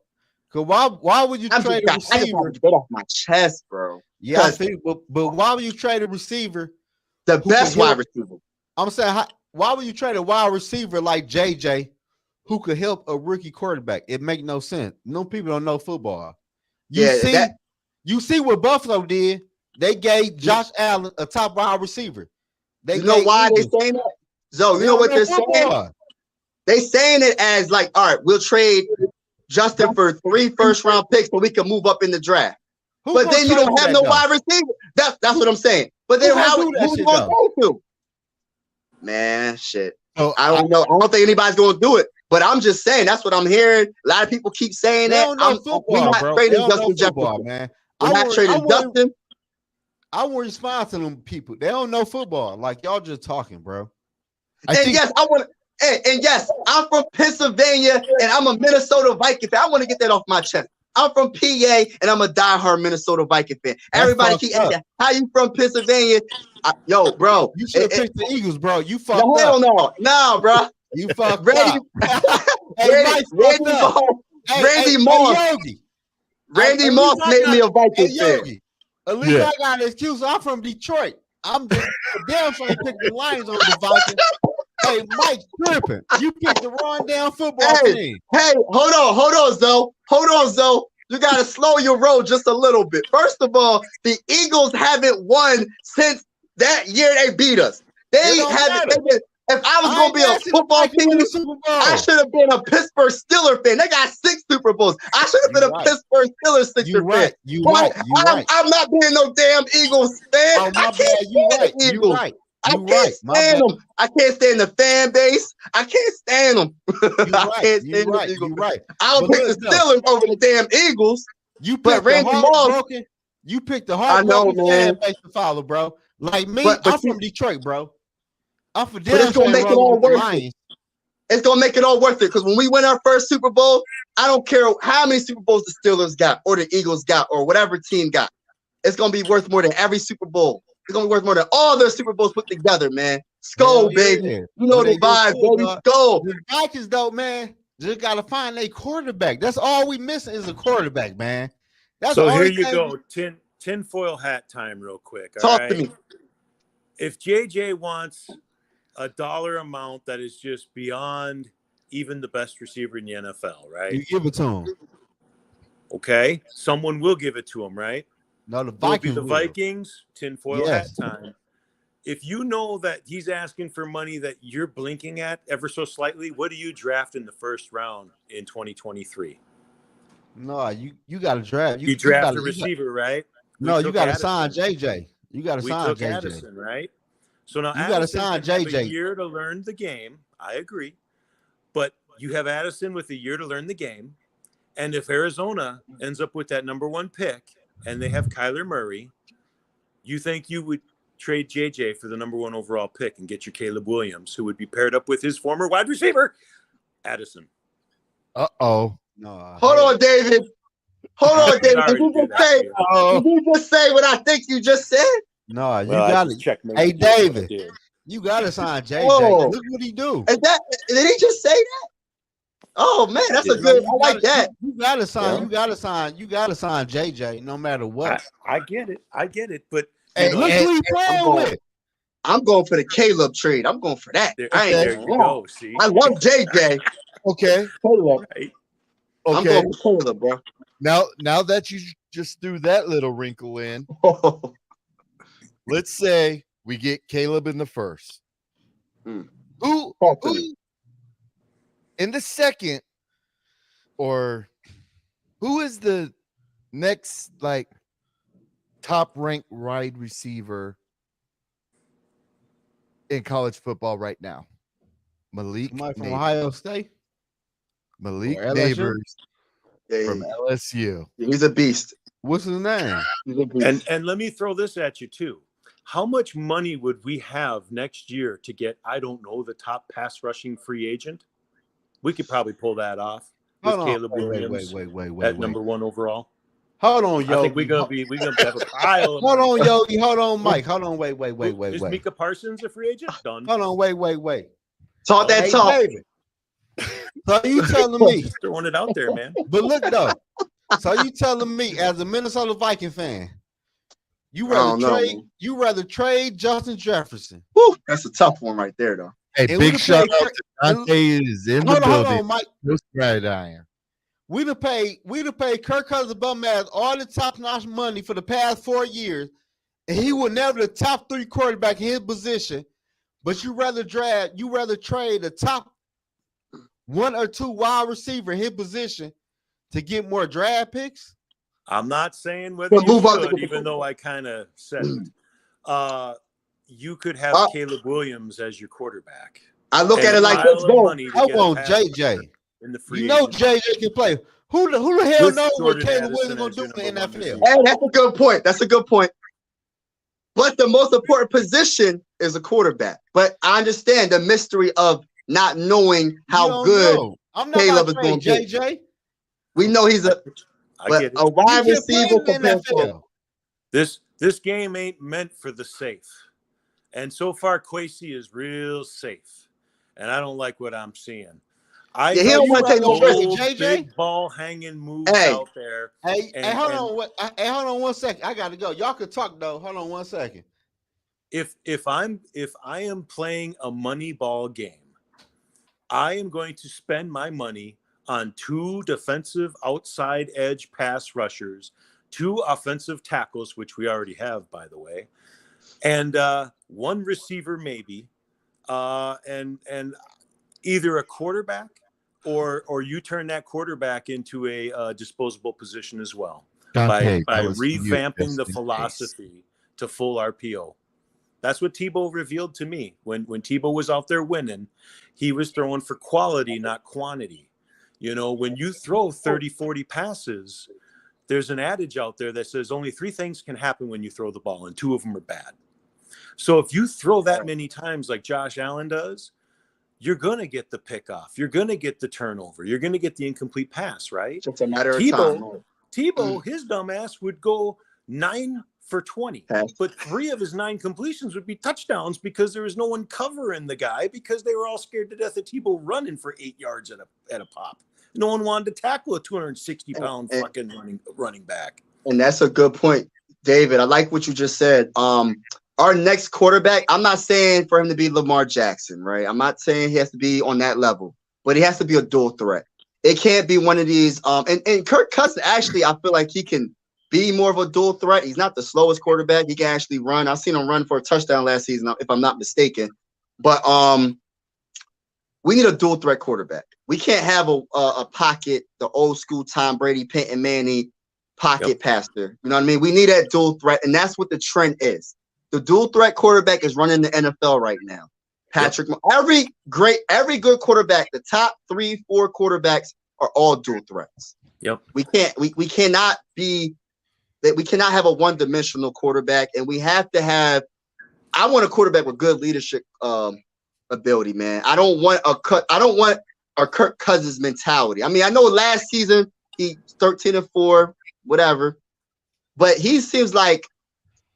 He doesn't seem like he'll put the team on his back, man. When it counts the most, I want like I said, I want a Jalen Hurts type quarterback. And no, I don't like the Eagles, but he's like the perfect example. And of course, Patrick Mahomes. But you know, hey, last year I was so on the team of when the Eagles were in that. Do we keep Jalen Hurts? Do we trade him? I was so on team trade for Jalen Hurts.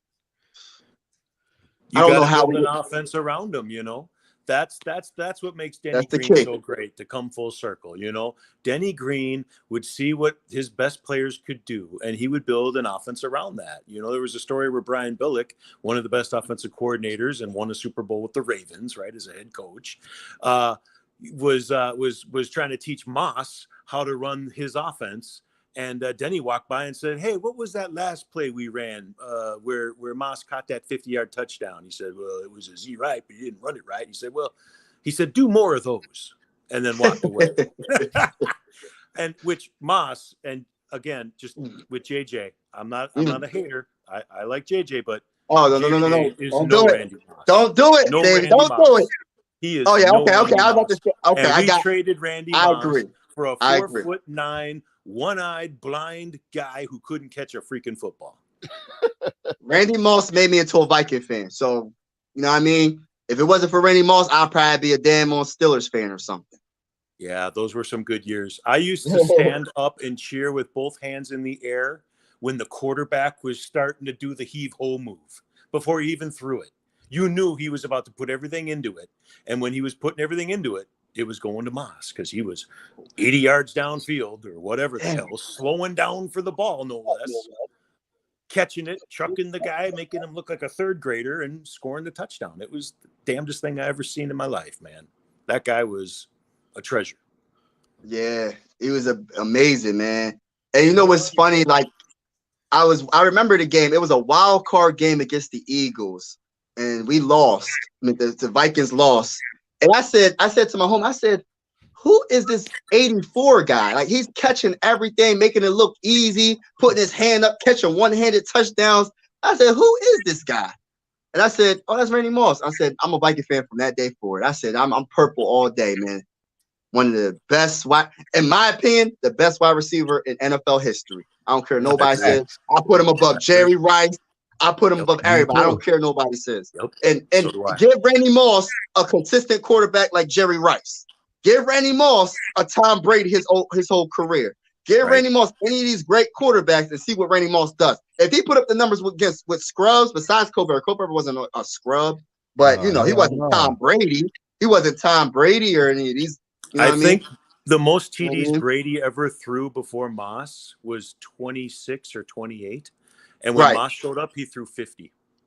And they thought he was washed because he went from the Raiders, right? He was the Raiders, and they didn't think he could do it. Then he went from the Raiders to the Patriots. And I remember when Darrelle Revis, Revis Island was covering him on a play, and two other Jets. Stop him. And Moss caught that touchdown, and Revis reached back for his hamstring. All the corners do that. After he couldn't even keep up with him. It was all funny. the corners act like they hurt when they get beat. I don't. Patrick Peterson did it so many times. I was like, damn, dude, you need to just get off the field. Stay off the field because you're hurt every time you get beat. You get hurt every time. He's holding his knee, his ankle, his everything. Hold on, wait. I just seen somebody. Somebody said Jared Goff is better than Kirk Cousins. Fuck no. How? Jared Goff in that Super Bowl, first off, Jared Goff, he went to the Super Bowl off of. Right. Jared Goff went to the Super Bowl off of Todd Gurley legs. And when the New England Patriots took away Todd Gurley legs, what did the Rams do? I don't think the Rams even scored more than 10 points in that Super Bowl. So Jared Goff is a fucking bump. And the Lions need to move on. His ass ain't gonna win no damn Super Bowl. Well, now what happened when Kirk Cousins that one year went to the Super Bowl? Do you remember when Kirk Cousins, when he went to that Super Bowl a few years Kirk back? ain't go no Super Bowl. Exactly my point. Hey, so hey, and I'm gonna tell you this right now. I don't even care if we get to the Super Bowl this year. If we get to the Super Bowl this year and Kirk Cousins throw an interception to lose the game or anything crazy, we better draft our quarterback in 2024. I don't care what anything. If you're not winning a Super Bowl, he's gone. It's a wrap. Ain't no signing him to a 1-year contract extension, 2 year, 3 years, whatever, 10-year contract extension. He's gone. I don't want Kirk. I'm not hating. I'm just stating. He ain't I'll that guy. say I'll do you one better. I think our best chance of beating San Francisco in the playoffs this year is if Kirk is their starting quarterback. Yo, Jaron Hall gonna be our starter quarterback after week 6. Take Trey Lance. Put Trey Lance out there. Let him run around. He's local kid. And we want to trade Kirk Cousins for Trey Lance and like a 3rd round pick. 2/3. 2/3. That's a good one too. That's what I heard we could do. Hold on, Trey Lance and 2/3, or just Trey Lance and Trey and 2/3. Right. I'll do that now. Oh shit, I'll do that right now. And then you can afford to pay Daniil. Then you could pay Daniil. Hey, David. Man, don't talk that. And then we play San Francisco and Kirk give the big wide eye. Trey Lance can't beat out. Huh? Oh, Trey Lance would beat Kirk all day long, baby. Man, Trey Lance he can't throw. He'll take that defensive tackle that sacks Kirk and just run 3 steps to the right. Okay, but after Trey Lance do that, what will Trey Lance do? Throw to JJ. Throw the ball out of bounds. Or Addison. What play have you seen Trey Lance? Look, though, hey, David. What play have you seen? Well, I ain't seen yet. Will Trey Lance throw the ball past 20 yards downfield? I haven't seen it yet. No, I get it. He gets hurt. Let me know what play it was. Trey Lance is a bust. Quarterback coach in the entire NFL drafted him. He got Kyle Shanahan, and he effed up. We'll take him. We'll take him. Hey, Dave, let me ask you still can't draft a quarterback next year. Hey, Dave, let me ask you this, though. You'd have Trey Lance, Hall, and a first-round quarterback. I'll take that. We get a first-round pick, but other than that, I don't want no bum-ass Trey Lance. Trey Lance is a bust. He about to be a bust. I'd like to find out. I think we have the same record with Lance, 10-7 or 11-6. With Dante's in the building, East Coast Gridiron. Welcome.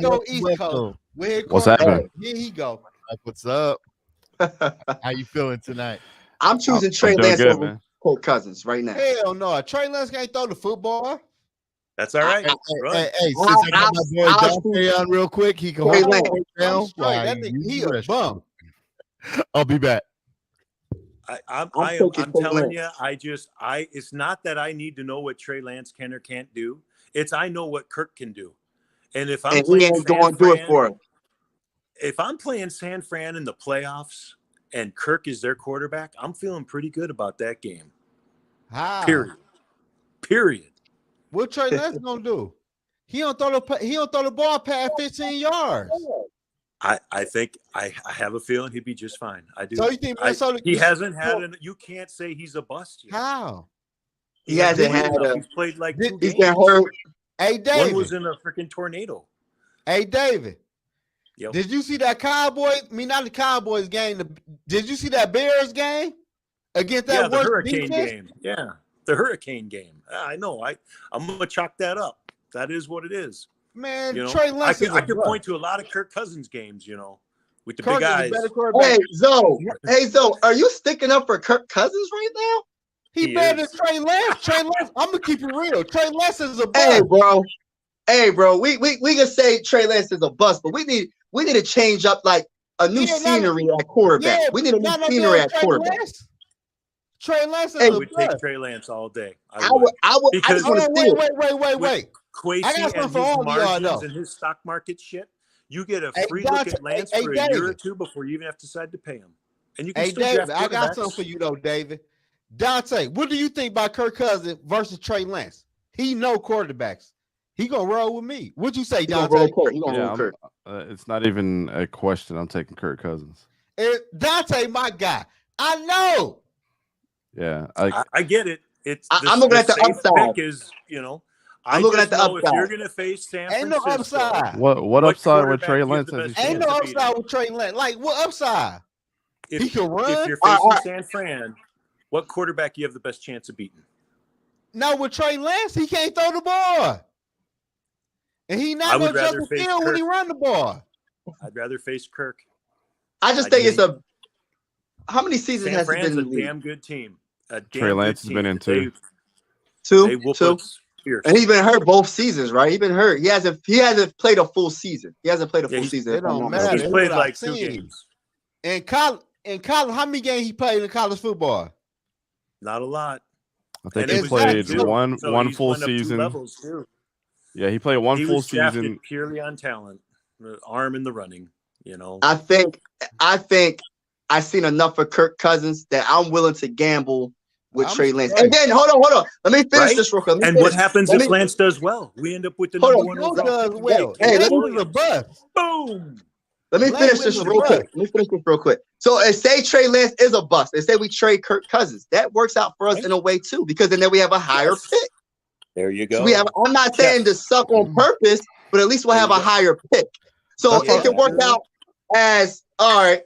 We got Trey Lance. We took a chance. Now we don't have to give up 5 first-round picks to move up to the first pick. We can be. I feel what you're saying. I feel that. That's super risky though. Yogi got that drink again. But it's not risky if you get Kirk Cousins ain't the guy. Go home. It's we less know what risky to draft. Kirk. We know it's less risky to draft a quarterback out of college than it is to trade for Trey Lance. And exactly, because Trey Lance has already showed you that he's got an injury history versus taking a chance on somebody that's a rookie. So you're willing to make that gamble? Both. Yes, I'm willing to make that gamble. I have seen enough. The Vikings need to do more gambling because we haven't won a Super Bowl. Why are we so? I'd rather gamble on somebody brand new than somebody that's been in the league for 2 years. Exactly, You can do both. You can take. You can move in the draft. Move up. Still. How do you? How many quarterbacks won the Super Bowl in their rookie year? In NFL history. It don't mean it can't happen. That's what I'm saying. That's my point. That's my point. Like I would take that chance with Trey Lance, trade Kirk Cousins, get a couple of picks for him, and get Trey Lance. And if we happen to suck, we might be a second overall pick. We might get a second overall pick. Okay. Draft a quarterback. And we got a pile of money too. So and we got. Hey, Mike, you hear me out? I hear you, bro. I cannot take the chance on the Minnesota Vikings losing the division to the Detroit Lions with Trey Lance. Because my family and friends will be on my head for us to get a fucking quarterback. Just trade up in the draft, get a quarterback, man. F them first-round draft picks. Like the Rams said. F them draft picks. Get a quarterback. I don't want no Trey Lance. Trey Lance is a bust. I'm not ready to call him a bust yet. If you don't think Trey Lance is a bust, not off 2 games. You drinking too much. He needs. I think the quarterback. But I look at it like this. What did Brock Purdy doing? What did Brock Purdy do with 2 games? In year 35, he finally got the position down pat. Year 35. What did Brock Purdy do with 2 games? What's that? He was what did Brock Purdy do with 2 games? Hell, Brock Purdy The did 49ers 5-6 games, I think. Yeah, he did well. No, I'm talking. And he's still their quarterback. I'm talking 2 games though. I'm talking about 2 games. What did Brock Purdy look in 2 games versus Trey Lance? Yeah. Brock Purdy looked like a starting quarterback in the NFL.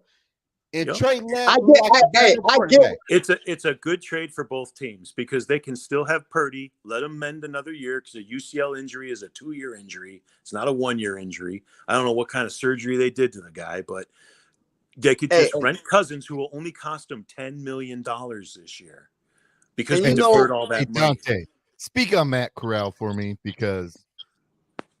Man, nobody want to build Matt Corral. Yeah. Yogi tripping. Yogi had too many beers. Nobody want to build. I love Matt Corral.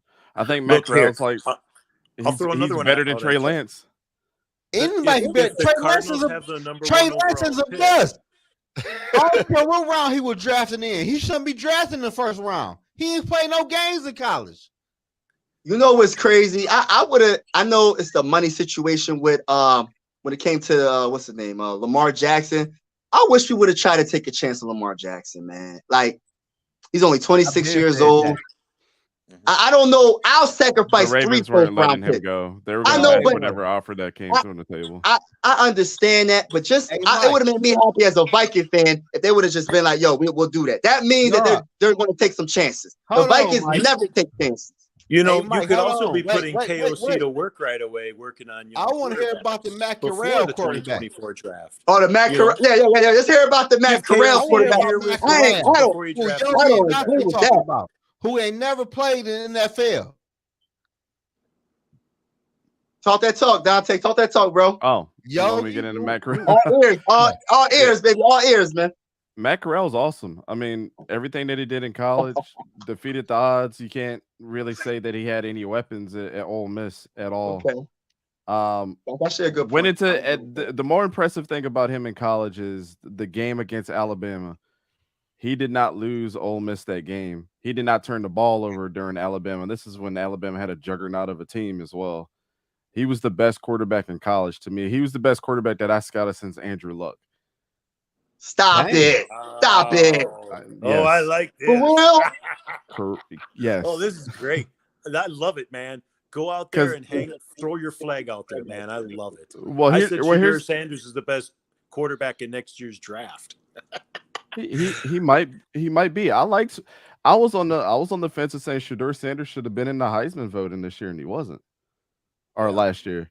But I mean, when you play for Jackson State and you lost that major game, that really hurt you. But yeah, Matt Corral was awesome, man. I really think this year with the Panthers that they're gonna have a controversy because I think Matt Corral is gonna come in this preseason and he's gonna ball out. Then they're going to be like, oh, my God, what are we going to do? And then they're going to start Bryce Young, and he's going to be terrible for 3 games. And the Vikings can trade for him, right? The Vikings wanted him, right? Mm-hmm. Allegedly. Well, yeah. To number 2.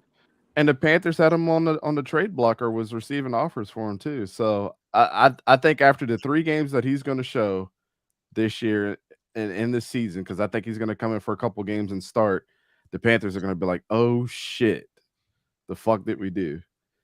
And then a lot of people are going to be calling the Panthers like, yo, can we get Matt Corral? And they're going to have no choice but to suck it up and trade him and stick with who they got and who they drafted.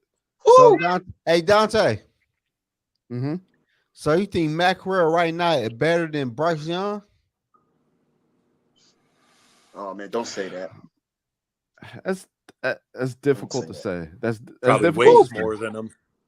Whew. That's about. I ain't gonna lie to you. I think Matt Corral's a better overall quarterback than Bryce Young, but Bryce Young and what he did. I'm saying doing what though? If you want a dual threat, that's your guy. Who? I think Matt Corral. Bryce Young, as far as his arm talent, is way better than Matt Corral. Okay. So what does Matt Corral do better than Bryce Young? That's what I want to know. In your opinion. Yeah, what does he do better than Bryce Young? Is he more accurate? Is he what is it that you're like you putting him on this level with him? Like what's better than him? When I evaluated him, one thing that I really liked is he's got a really strong arm.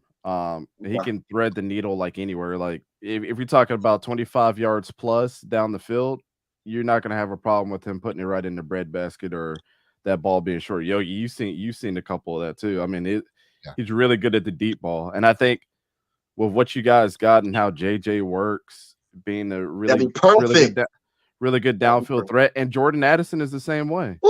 They like that downfield throw, and Matt Corral's the dude that's not gonna hold back. He's gonna be risky during the games, and he's gonna throw it down there. And I think that's what he's better at. Hey, you got me feeling like this right now. I feel like getting rid of a second round pick, not a second round pick, like something to get him right now.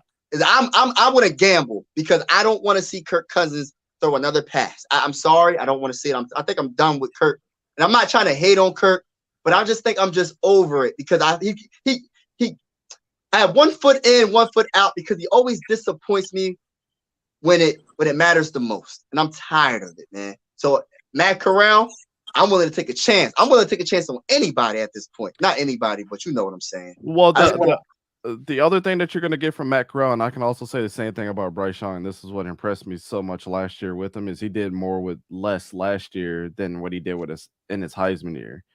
But Matt Corral is kind of the same way in the fact that the dude's got a whole bunch of heart and a whole bunch of guts. So if you guys are talking about late in the game, you need a quarterback to make a play, he's going to go out there and sacrifice his body every single time. I like that. That's heart right there. That's heart, man. Yeah, that's why I think it hurt so much, man. Did he play last year any time? Matt Corral? Yeah. He played in the preseason, and that's when he got his knee injury right after that. Was he with the Cardinals? Who was he with? The Cardinals? The Panthers. He with the Panthers. He was drafted by the Panthers? Yep. Yeah. Okay. I ain't gonna lie to y'all. I don't know. I'm gonna keep it 100. You got to. I don't want no damn Matt Corral. Because Matt Corral was good or decent, the Panthers wouldn't do what they did to trade for no one draft pick. But all about opportunity, though. I don't care about people who say, well, the new head coach came in. Well, I know they did. But when the new coaches came in, they see film work on Matt Corral, and they seen preseason game. And they went and traded up to no one draft pick to get Bryce Young. But look, Matt Corral, whatever their last name is, he give me Baker Mayfield vibes. I'm not gonna lie to y'all. I got a counter to what you just said though, because I look at it like this: when you draft a quarterback, the team has to build around that quarterback to give him an opportunity. When Lamar Jackson got drafted, they was trying to say that man was a wide receiver. No. What did the Ravens do? They built everything around Lamar Jackson and made him into. The Panthers has weapons. They had DJ Moore, a nice running back core. That was all right for real though. They was all right. They didn't build around them like that. Look at it now. Look at that wide receiver and running back core now. It's worse. I think Matt Corral. I ain't gonna lie to y'all. Matt Corral probably is a decent quarterback. He not no franchise quarterback with the Vikings need. He just not. Well, I don't know how you can say that right now. I think something coming you down think the pipe. He is? He could be. Now this is what happened with Matt Corral. And I'm gonna tell you why he got drafted where he got drafted. Because the hype around CJ Stroud and Bryce Young was so high going into this year, teams were not willing to make a bet on a quarterback in last year's draft. So they drafted for need, being a depth chart piece, than they did for a franchise quarterback. Okay. And that proves my point by them drafting Bryce Young where they drafted him and trading up for him. Right. Because they thought that he had more upside playing for Alabama, winning a Heisman, than what Matt Corral, was doing. That's why CJ Stroud was up there too, because he was, statistically he was better. I don't think teams really care about, a lot of them. Well, it doesn't matter what weapons you had in college. You were what you were. I'm evaluating it a little different, but I'm just throwing it out there that's why I think Matt Corral, if he would have came out in this year's draft, it would have been the same problem as last year. Now, if it was this year coming up and Matt Corral was playing, he'd probably be in the first round. Oh, wow. Because I think the talent pool is deeper this year. That's going to come out. Quarterback was horrible this year. I ain't like none of the quarterbacks coming out this year. I ain't gonna lie to y'all. I don't know. I ain't like Anthony Richardson. I don't know. I ain't like Anthony Richardson like that. I like agree with I AR. agree with you there. I'm not a big Anthony Richardson fan, but Me neither. the talent was good. I mean, Bryce Young and CJ Stroud were way miles ahead of everybody, but I like the CJ. I like the CJ a lot. I like the CJ, but I hate CJ's Ohio good. State quarterbacks. I know they get that reputation. But So are you basing that off of the reputation, or are you basing that off of the talent? Reputation. Because Justin Fields was a Georgia guy before he went to Ohio State. Reputation. Okay, so hey Dante. So do you think Justin Fields gonna make that leap this year? Absolutely. You do? I wanted him on the Jacksonville more than I wanted Trevor Lawrence, and I will stand by that. And I think that he's going to take a bigger leap this year than Trevor Lawrence will. A bigger leap, like what? Like what? I'm trying to. like I a think he'll playoff be. team. You talking about a playoff I team. think he'll be in the MVP conversation by the end of this year. Justin Fields? If Justin Fields stays healthy, if Justin Fields stays healthy and they win games, he'll be in the MVP conversation. What? I'll be pissed because we could have drafted Justin Hell Fields. no. Both. But now he got weapons though. Now, right? He got DJ Justin Fields got weapons now, so he gonna show. He gonna show off. But look though, hey Dante and Mike though. Y'all say that though, but peep this though. Justin Fields might be stuck in his ways. When the play break down, he might be thinking off rip. Hold up though. Football. No, that's not correct. The think reason so? why that's not correct, no, because in college, this is big perception right now that he's like a running quarterback with the Bears. That's not correct. The dude had no offensive line. He had nobody last year, bro. In college, you know what his statistics were going into the college football playoff? 50 passing touchdowns to his 1 interception going into college football playoff. You right. That wasn't with his legs. He had like 7 touchdowns running. Okay, Dante. What conference did he play in? In college or in the NFL? In the college. In the Big Ten. How many good teams is in the Big Ten? A lot of them. Iowa has one of the best defenses year to year. It's Michigan State. Good teams in the Big Ten. Really, too. Hey, forget all that. Michigan State, Iowa. Michigan State ain't shit. Minnesota was good when he was there. Man, Minnesota ain't shit. I think that conference develops more NFL talent. Penn State's been pretty good. Man, only two good teams in the.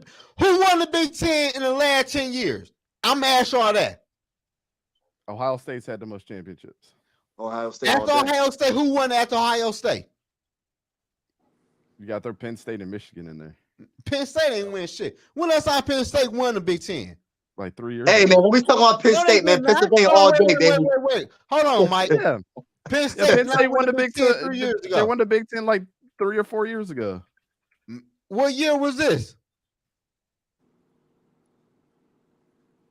They won. Please call me. I know you is. 2019. How many top 10? It was 2016. It was 2016. 2016. Okay. That's okay though. In the last before 10 years, before then, when last time outside of Michigan, Ohio State won the Big Ten? It was a long ass time. The Big Ten is weak as hell. Only got like look, I'm a Michigan fan. You can say the same thing about SEC, but everybody says SEC is the best division. But Alabama and Georgia and LSU have ran that damn conference for like the last 20 years. That's Auburn teams. But in the Big Ten, you only got 2 teams. Penn State ain't no threat in the Big Ten for real. I'm gonna keep it. Y'all think so? I don't look at it in terms of Penn State almost beat Michigan and Ohio State last year. He still had to ball out at the end of the day. He balled out.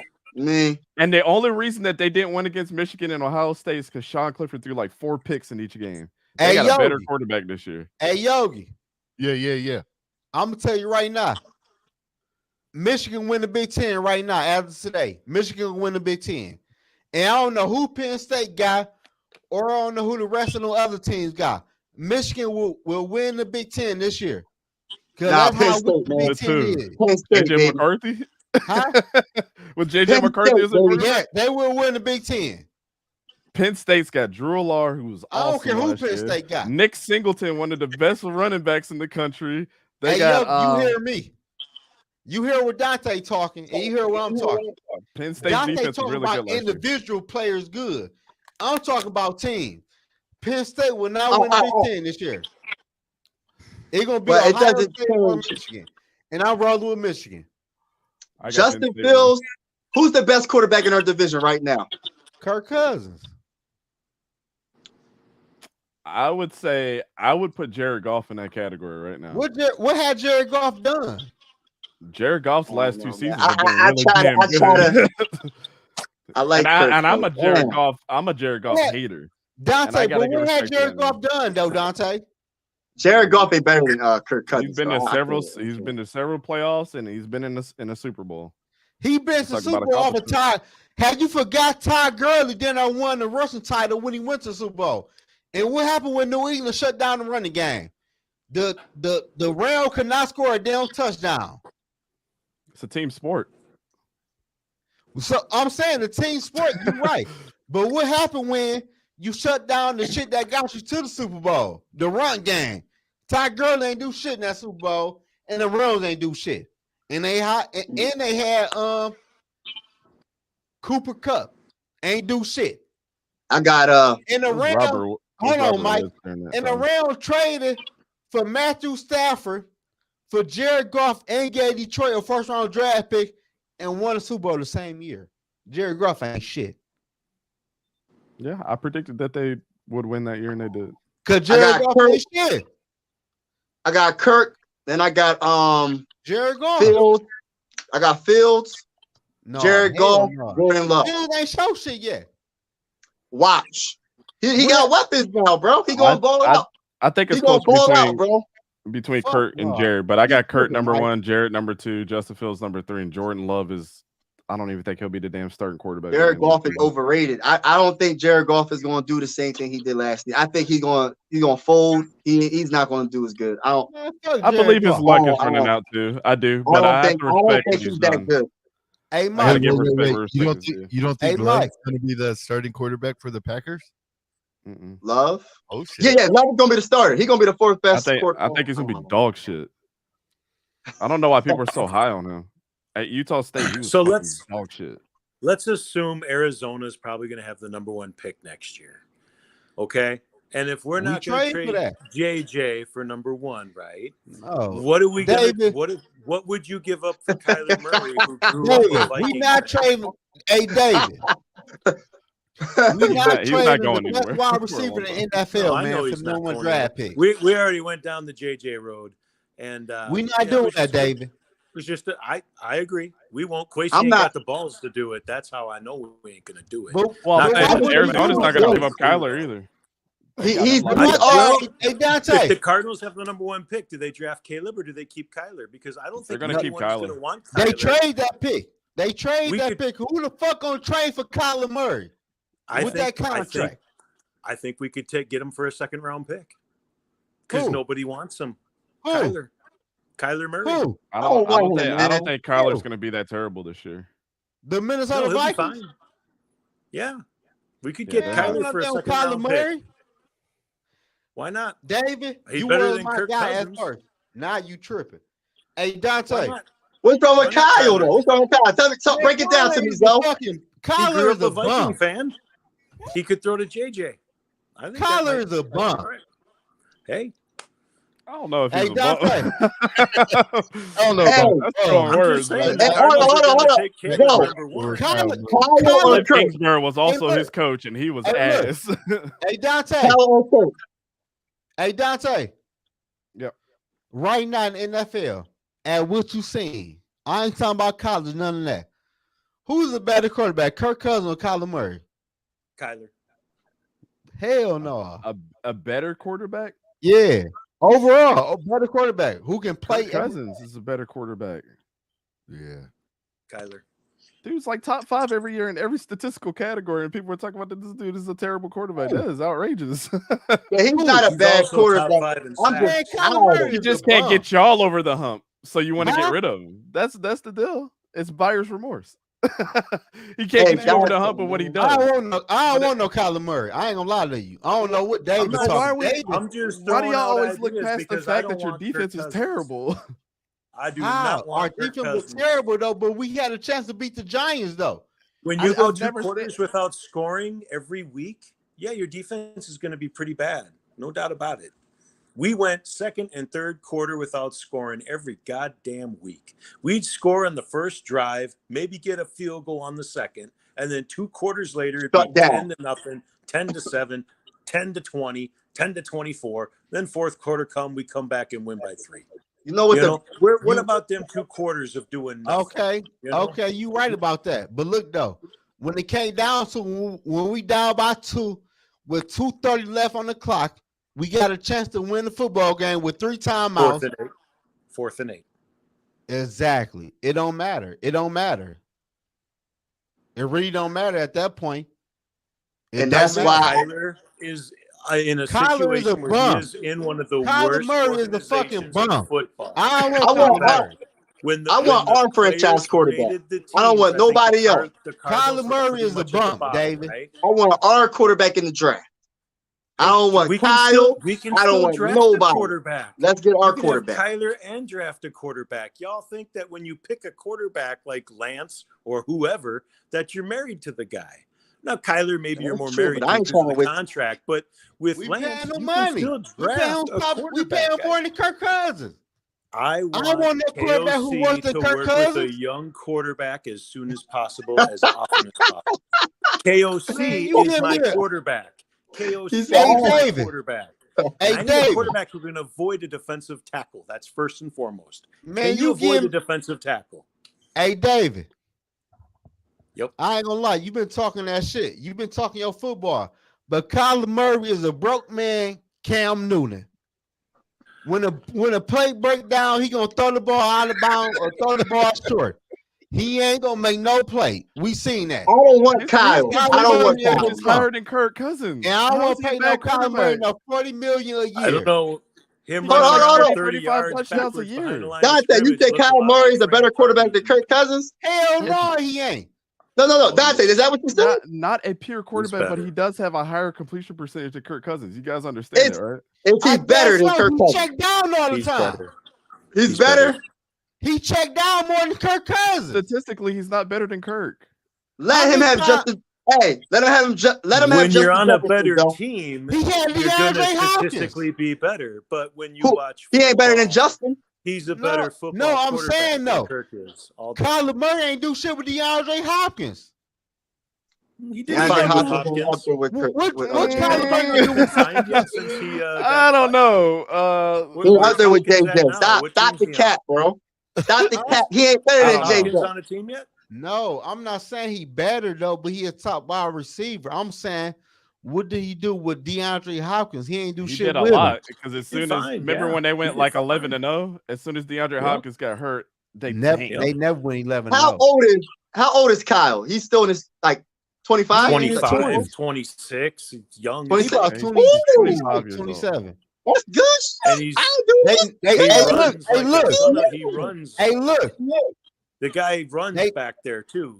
They never win runs 11-0. They probably win 8-0, never 11-0. No, they win 11-0. They win 11-0. But you gotta think of the team. You gotta think of the whole team though. But what year did they go 11-0 though? And they fell off.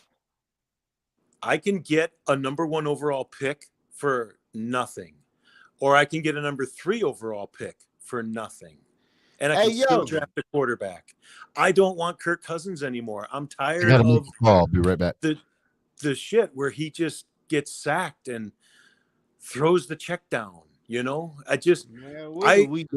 want to have fun watching football. Look, as good as last year was, right? Record-wise, I couldn't stand watching those games. I would watch the first couple of drives, and then the second and third quarter, I'd take a break. I'd go, well, I know we ain't doing shit for 2 quarters. Take a break, come back on the fourth. I watched 2 quarters a game all year last year. Like, did y'all see the Colts game? Did y'all watch the Colts game? Yeah. Yeah. Did you see how bad the offense? Did you see how bad the offense? It wasn't just the defense. It was the offense. It was terrible. Yeah. It was the most terrible game. I know we came back and won that game.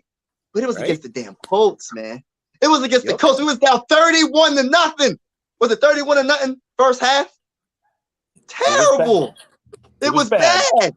We need some changes. I know we was 13-4, but we need to make changes at the most important position, and that's the Kirk Cousins. We got to get rid of him. Hey, Mike. Yo, my thing is this, man. We got Kirk Cousins. Kirk Cousins. I don't want. We got Kirk Cousins. It is what it is. Nah, man, it is. We don't want. No, it ain't. No, is what we got to get rid of him. What you mean? It is what it is. It's after this year. After this year. Oh, I was about to say. After this year, we can do whatever, but I don't know fucking Kyler Murray, man. I agree with Dante. Kyle Murray better than Kirk, man. No, he not. How? He's a dual threat, and he got an arm. He just gotta have the right coach and the right system around him. With the right system and the right coach around him. Hey, Mike. Kyler Murray's favorite team was the Vikings. Hey, Mike. Talk to me, brother. This is the same quarterback who I seen in the playoffs who won dive on a loose football, but he better than Kirk Cousins. And this and what did Kirk? Hold on. And what did Kirk Cousins do, Zoe? He threw a 2-yard pass to the tight end on 4th and 8.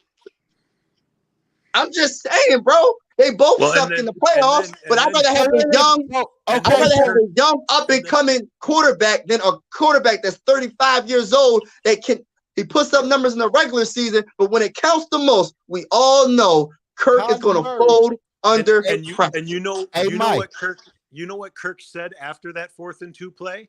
He said he's doing his job. Should have taken the sack. Kirk is would have looked better taking the sack. Hey, Mike. Talk to me, bro. Bro, I don't want no quarterback who the same shit as what the fuck I got. I don't care how you paint the shit. He's a dual threat, bro. He's a dual threat. He's a dual threat. He ain't the same. How many y'all had Kyler?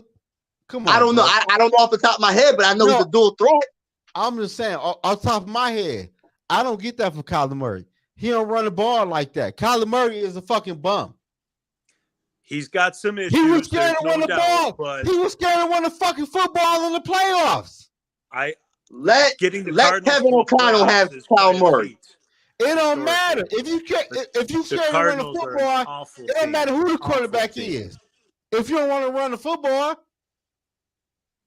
I gotta look up the stats. To see. Now you got me wanting to do a video. I'm gonna do a video about Kyle Murray just because you talk about him. I'm gonna make a 10-minute video talking about why we should trade Kirk Cousins to the Cardinals for Kyle Murray. He's 26 years old, got more upside, dual threat. Have their number 1 pick and then get him for pennies on the dollar.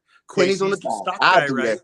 But I wanted Lamar Jackson. Though. That's what I really wanted. I wanted Lamar. That's what I wanted. But nobody wanted to do it. I know the Ravens could match it. But what if the Ravens didn't match it? Ain't nobody thinking about that. What if they didn't match it? Because they would have got the 2 first-round picks or the 3, whatever they was going to get, and they would have traded up for this for 2023 NFL. They would have drafted CJ or something. You know what I'm saying? So they probably wouldn't have matched it. You never know. But we would have Lamar Jackson and JJ. Imagine that. JJ and Lamar Jackson on the same that's team. That's really what it's all about. Is if just you really think JJ is the guy that he is, you need to get a quarterback to complement him ASAP. Because every year you spend with JJ not having that quarterback is a year lost with JJ. And Lamar's an underrated thrower. People say he can't throw. He's an underrated thrower. Just any kind of dynamic quarterback that can buy a little time on a broken play. Like I said, I've never seen JJ break off a route because Cousins either throws it on time with the route or he gets sacked. He doesn't extend a play. There's no such thing as an extended play with Kirk. And that's probably where we got the second and third quarter issues. I'm just tired of this is my whole. We got to not do the Viking thing. I'm tired of us doing the typical Viking thing. We have to gamble. Ain't no if buts about it. I don't care if we go for Kyle Murray, we draft someone in 2024. we have to take a chance because what we're doing is not winning. Well, and that's the beauty of going after a Kyler Murray after this year or a Trey Lance this year is it's not much of a gamble. You're simply grabbing a talent that was valued extremely high, hasn't quite done what they should do or got paid more and plays Call of Duty, whatever. But you're not giving up a lot to get something that could be a lot. But I need my quarterback to be a leader, though. I need my quarterback to be a leader. Yeah, right. You can still draft a quarterback too with that scenario. But if you give up 3-4 first-round picks for a quarterback, then yeah, you're gambling, and yeah, you got to be right on that guy. But if I can get Kyler Murray for like a second-round pick, and it's the Cardinals, okay, they're bad for a reason. They have the number 1 pick or number 2 pick, and you just go up and say, "Hey, are you guys looking to deal that pick, or are you looking to deal Kyler? Because we'll take either one. Which one you guys want to do?" They're going to fuck it up, man. They're going to fuck it up. They'll either draft the rookie, they'll get the wrong one and ruin them, and we'll get Kyler, pennies on the dollar. Or they'll say, we really got to keep Kyler, and okay, we'll take pick number 2 then. Which one? I'll definitely do that one, right? Hey, before the draft, because we way ahead of the game. We talking about 2024 NFL draft. Well, because we have Kirk Cousins as our quarterback, yes. Yeah, so, but my whole thing is right now, right? I'm it's either go hard or go home. I know Dante, you did a couple. I'm not sure if you did videos yet on Caleb. Do you have any like information on Caleb? I know the season didn't start. What's your opinion on Caleb? What's your opinion on him? Yeah, what's your opinion on him? I mean, I'm not as overhyped with Caleb, especially being in a Lincoln Riley offense going into his second year after a Heisman. They never seem to pan out, or like the hype never seems to be there, because I think Spencer Rattler is the first one that comes off mine. But also he lost a lot of weapons. Jordan Addison's gone, Travis Dye's gone. Right. That other Williams kid, he's gone. He went to Nebraska, so he lost a lot out there. Ooh. So, but I'm not all that hyped up on Caleb Williams. He's way too risky to me. And attitude is a big thing for me too, because I evaluate that too, not just the playing ability. The dude is super fucking cocky as well. Yeah. Which is and now that he won a Heisman, is only gonna make him even more cocky. And there's already reports coming out and saying that he's feeling himself a little bit. And I think he's gonna get smacked in the mouth this year. I don't think he's gonna be as good. But I'm excited to see how he fares through that. Now, if he fares through it, and he doesn't have to win the Heisman to me, it just has to be a Heisman-like season again, I'll be way bought into Caleb Williams. But the upside that I see with people like Bo Nix and Sam Hartman, Bo Nix, right? And there's a guy by the name of Will Rogers that plays for Mississippi State. He's fucking Will Rogers. Too. Yeah. Is Aaron Rodgers' little brother? Who? Is that Aaron Rodgers' little brother? No. No, they're not related.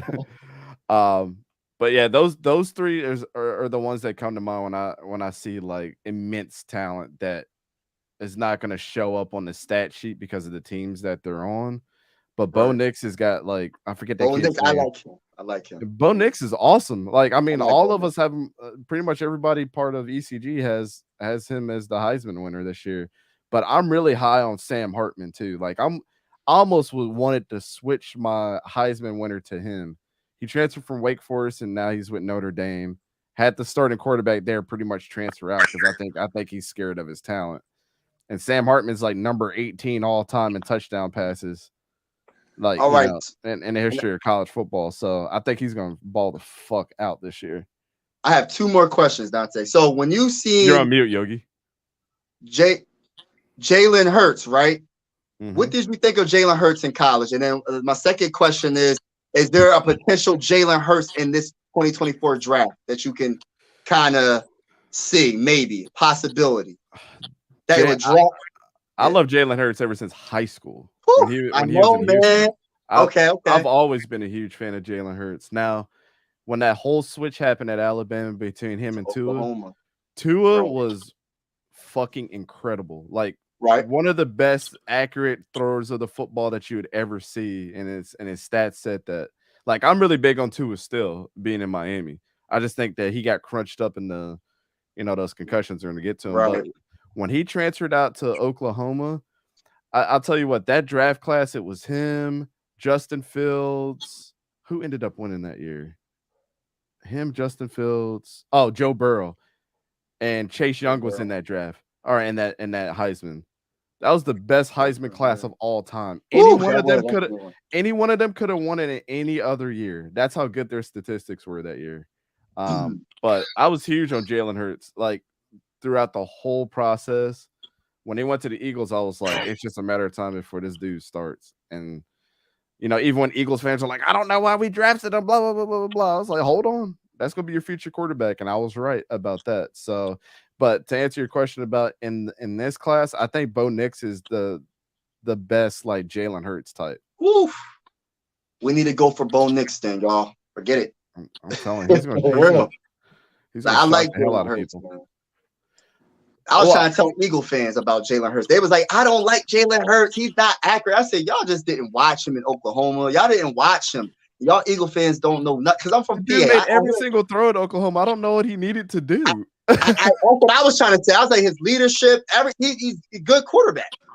He's like, I don't know if I like him. I said, man, y'all don't know what y'all talking about. Now they're like, they're hopped on the wagon now. Now they're Jalen Hurts fans now. But that's my guy, man. I just wish the Vikings would have drafted him. I'm salty about that, man. Let me tell you, second round. To even get you guys more on the Bo Nix train, I'm gonna tell you this incredible stat last year. His offensive line was ass. It sucked. Like statistically, they sucked. But when you look at how many times he got sacked last year, give me a number. How many times you think he got sacked? Half as many as Kirk. 4. 10. I'm going 10. He got sacked 5 times last year. And when you watch those games, his pass protection was one of the worst in college football. It's because he was rolling out and was being athletic and making plays on his feet. If you guys want a Minnesota Viking that's a dual threat, that's get hype, bro. Let's go. Let's go. Let's go, Vikings. Get hype for the NFL what draft. What can we do now to position ourselves in the 2024 draft to get trade Kirk Cousins to the 49ers for Trey Lance and suck? No, I don't want to suck. I'm joking. David, here's the thing. Here's what I think is going to happen. If Bo Nix does win the Heisman, let's say I'm predicting them to go undefeated this year and get their ass kicked by Georgia in the national championship. But that's not going to be a stain on Bo Nix at all. They're just going to say his team was not well equipped because I can't name one good superstar outside of him that's on that team right now outside of one of the defensive guys there. Right. In this draft, he's not going to get chosen high because of his age. So you guys could be in prime position to pick him up. How old is he? I think he's 22, 23 now. Oh. He spent a couple years at Auburn. His dad played there, and he's 23 years old now. So that's very, very old in the guys so he's gonna be 24 next year by the time he gets drafted. So when people evaluate that, they're gonna be like, "Oh shit, this kid's old." Probably perfect second, age third round to start day one, though. Exactly, and he'll be mature enough to do that as well. And what's going to give him the best experience? And he's a really smart kid. If you ever watch his interviews, always the right answer. Came from the SEC, went all the way across the country. You know, took that step. Was one of the best quarterbacks last year. So, like, if you think about him aesthetically as like a quarterback and dealing with the adversity and changing systems and things like that, he's kind of the perfect guy that you want because you know that he can go somewhere and still perform. I mean, the dude's from Alabama, went all the way to Oregon. You know what I'm saying? Like, so realistically, the way the Vikings are in that middle tier range with a 16 to 22 pick, with Kirk Cousins, Bo Nix in that range for us to be able to pick him up without giving up draft capital in the future. The only way we're that going to have to Nix, get to pick 5 no matter what quarterback we want. Yeah, the only way that Bo Nix will be a sure bet, #1 overall pick, and they won't give a shit about any of that age stuff, is if he comes in, goes undefeated, beats the shit out of Georgia, and breaks all of Joe Burrow's records in the same year. That shit ain't gonna happen. Just let you know that right now. He doesn't have the firepower to do that. So there's nothing to be scared of. He's gonna be I don't think he's going to be in the first round, but he'll definitely be a second round pick somewhere, chosen pretty high, if he has the season that I think he'll have. These quarterbacks all get driven up, man. They all get pushed up every year, every freaking year. We're going to have to move up to get one of these guys. And so I think we got to get rid of Hunter with whatever the hell we can get. I think we're kind of answering the Hunter question here. I think there's another kid that you guys can look out for and that I've liked and I've kind of undermined too until last year I really started paying attention to him. It's a kid at Coastal Carolina and he plays for a small school, and that's one thing. But the stats that he puts up every fucking year is insane. His name is Grayson McCall.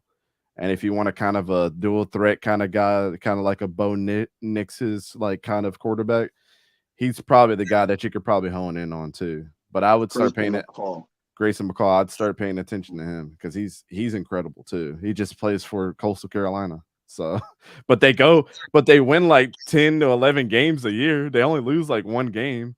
So, I mean, he's definitely the best football player that's ever come to that school.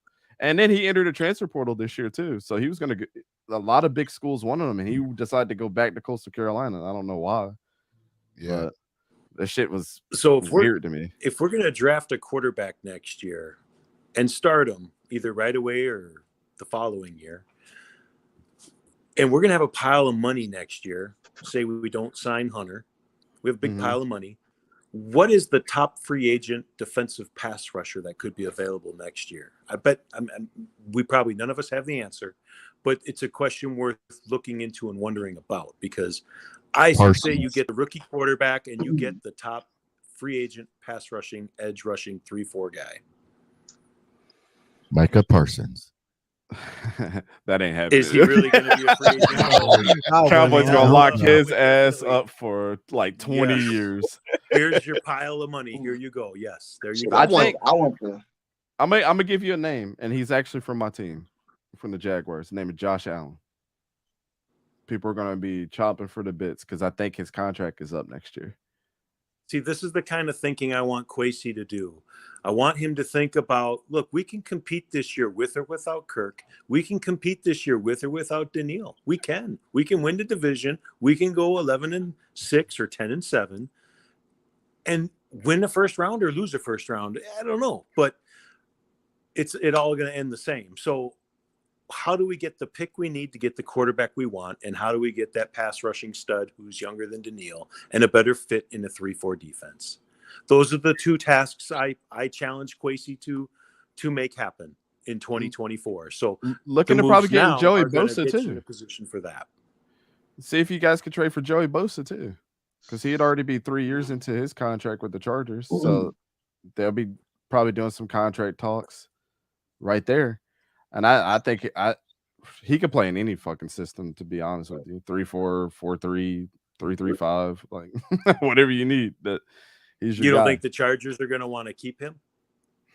The Chargers are really fickle with their money too, and they're not going to want to keep overpaying somebody. And then I'll tell you what's going to throw them off: Justin Herbert. That contract is going to be fucking outrageous, whatever he gets. Right, and it's not about being fickle. It's really about what 5 or 6 guys do you want to pay, and what positions do you value most?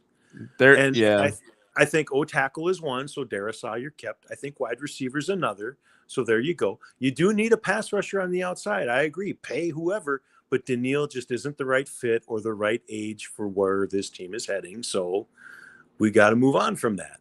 And whether you pay a quarterback and you think that's the only way to win, that's one thing, or whether you decide to develop an offense that doesn't require such a good quarterback, right, which is the direction I want to go, but no one in the league does it. So it ain't gonna happen. But so then, how do we get one of those top quarterbacks and a top pass rusher, either via free agency or hell, draft one and sign one, right? Get one in the second round, sign a top free agent pass rusher. So, I mean, if you sign Hunter, you're not getting a free agent pass rusher. You're probably not keeping Kirk. Not that any of us want to, but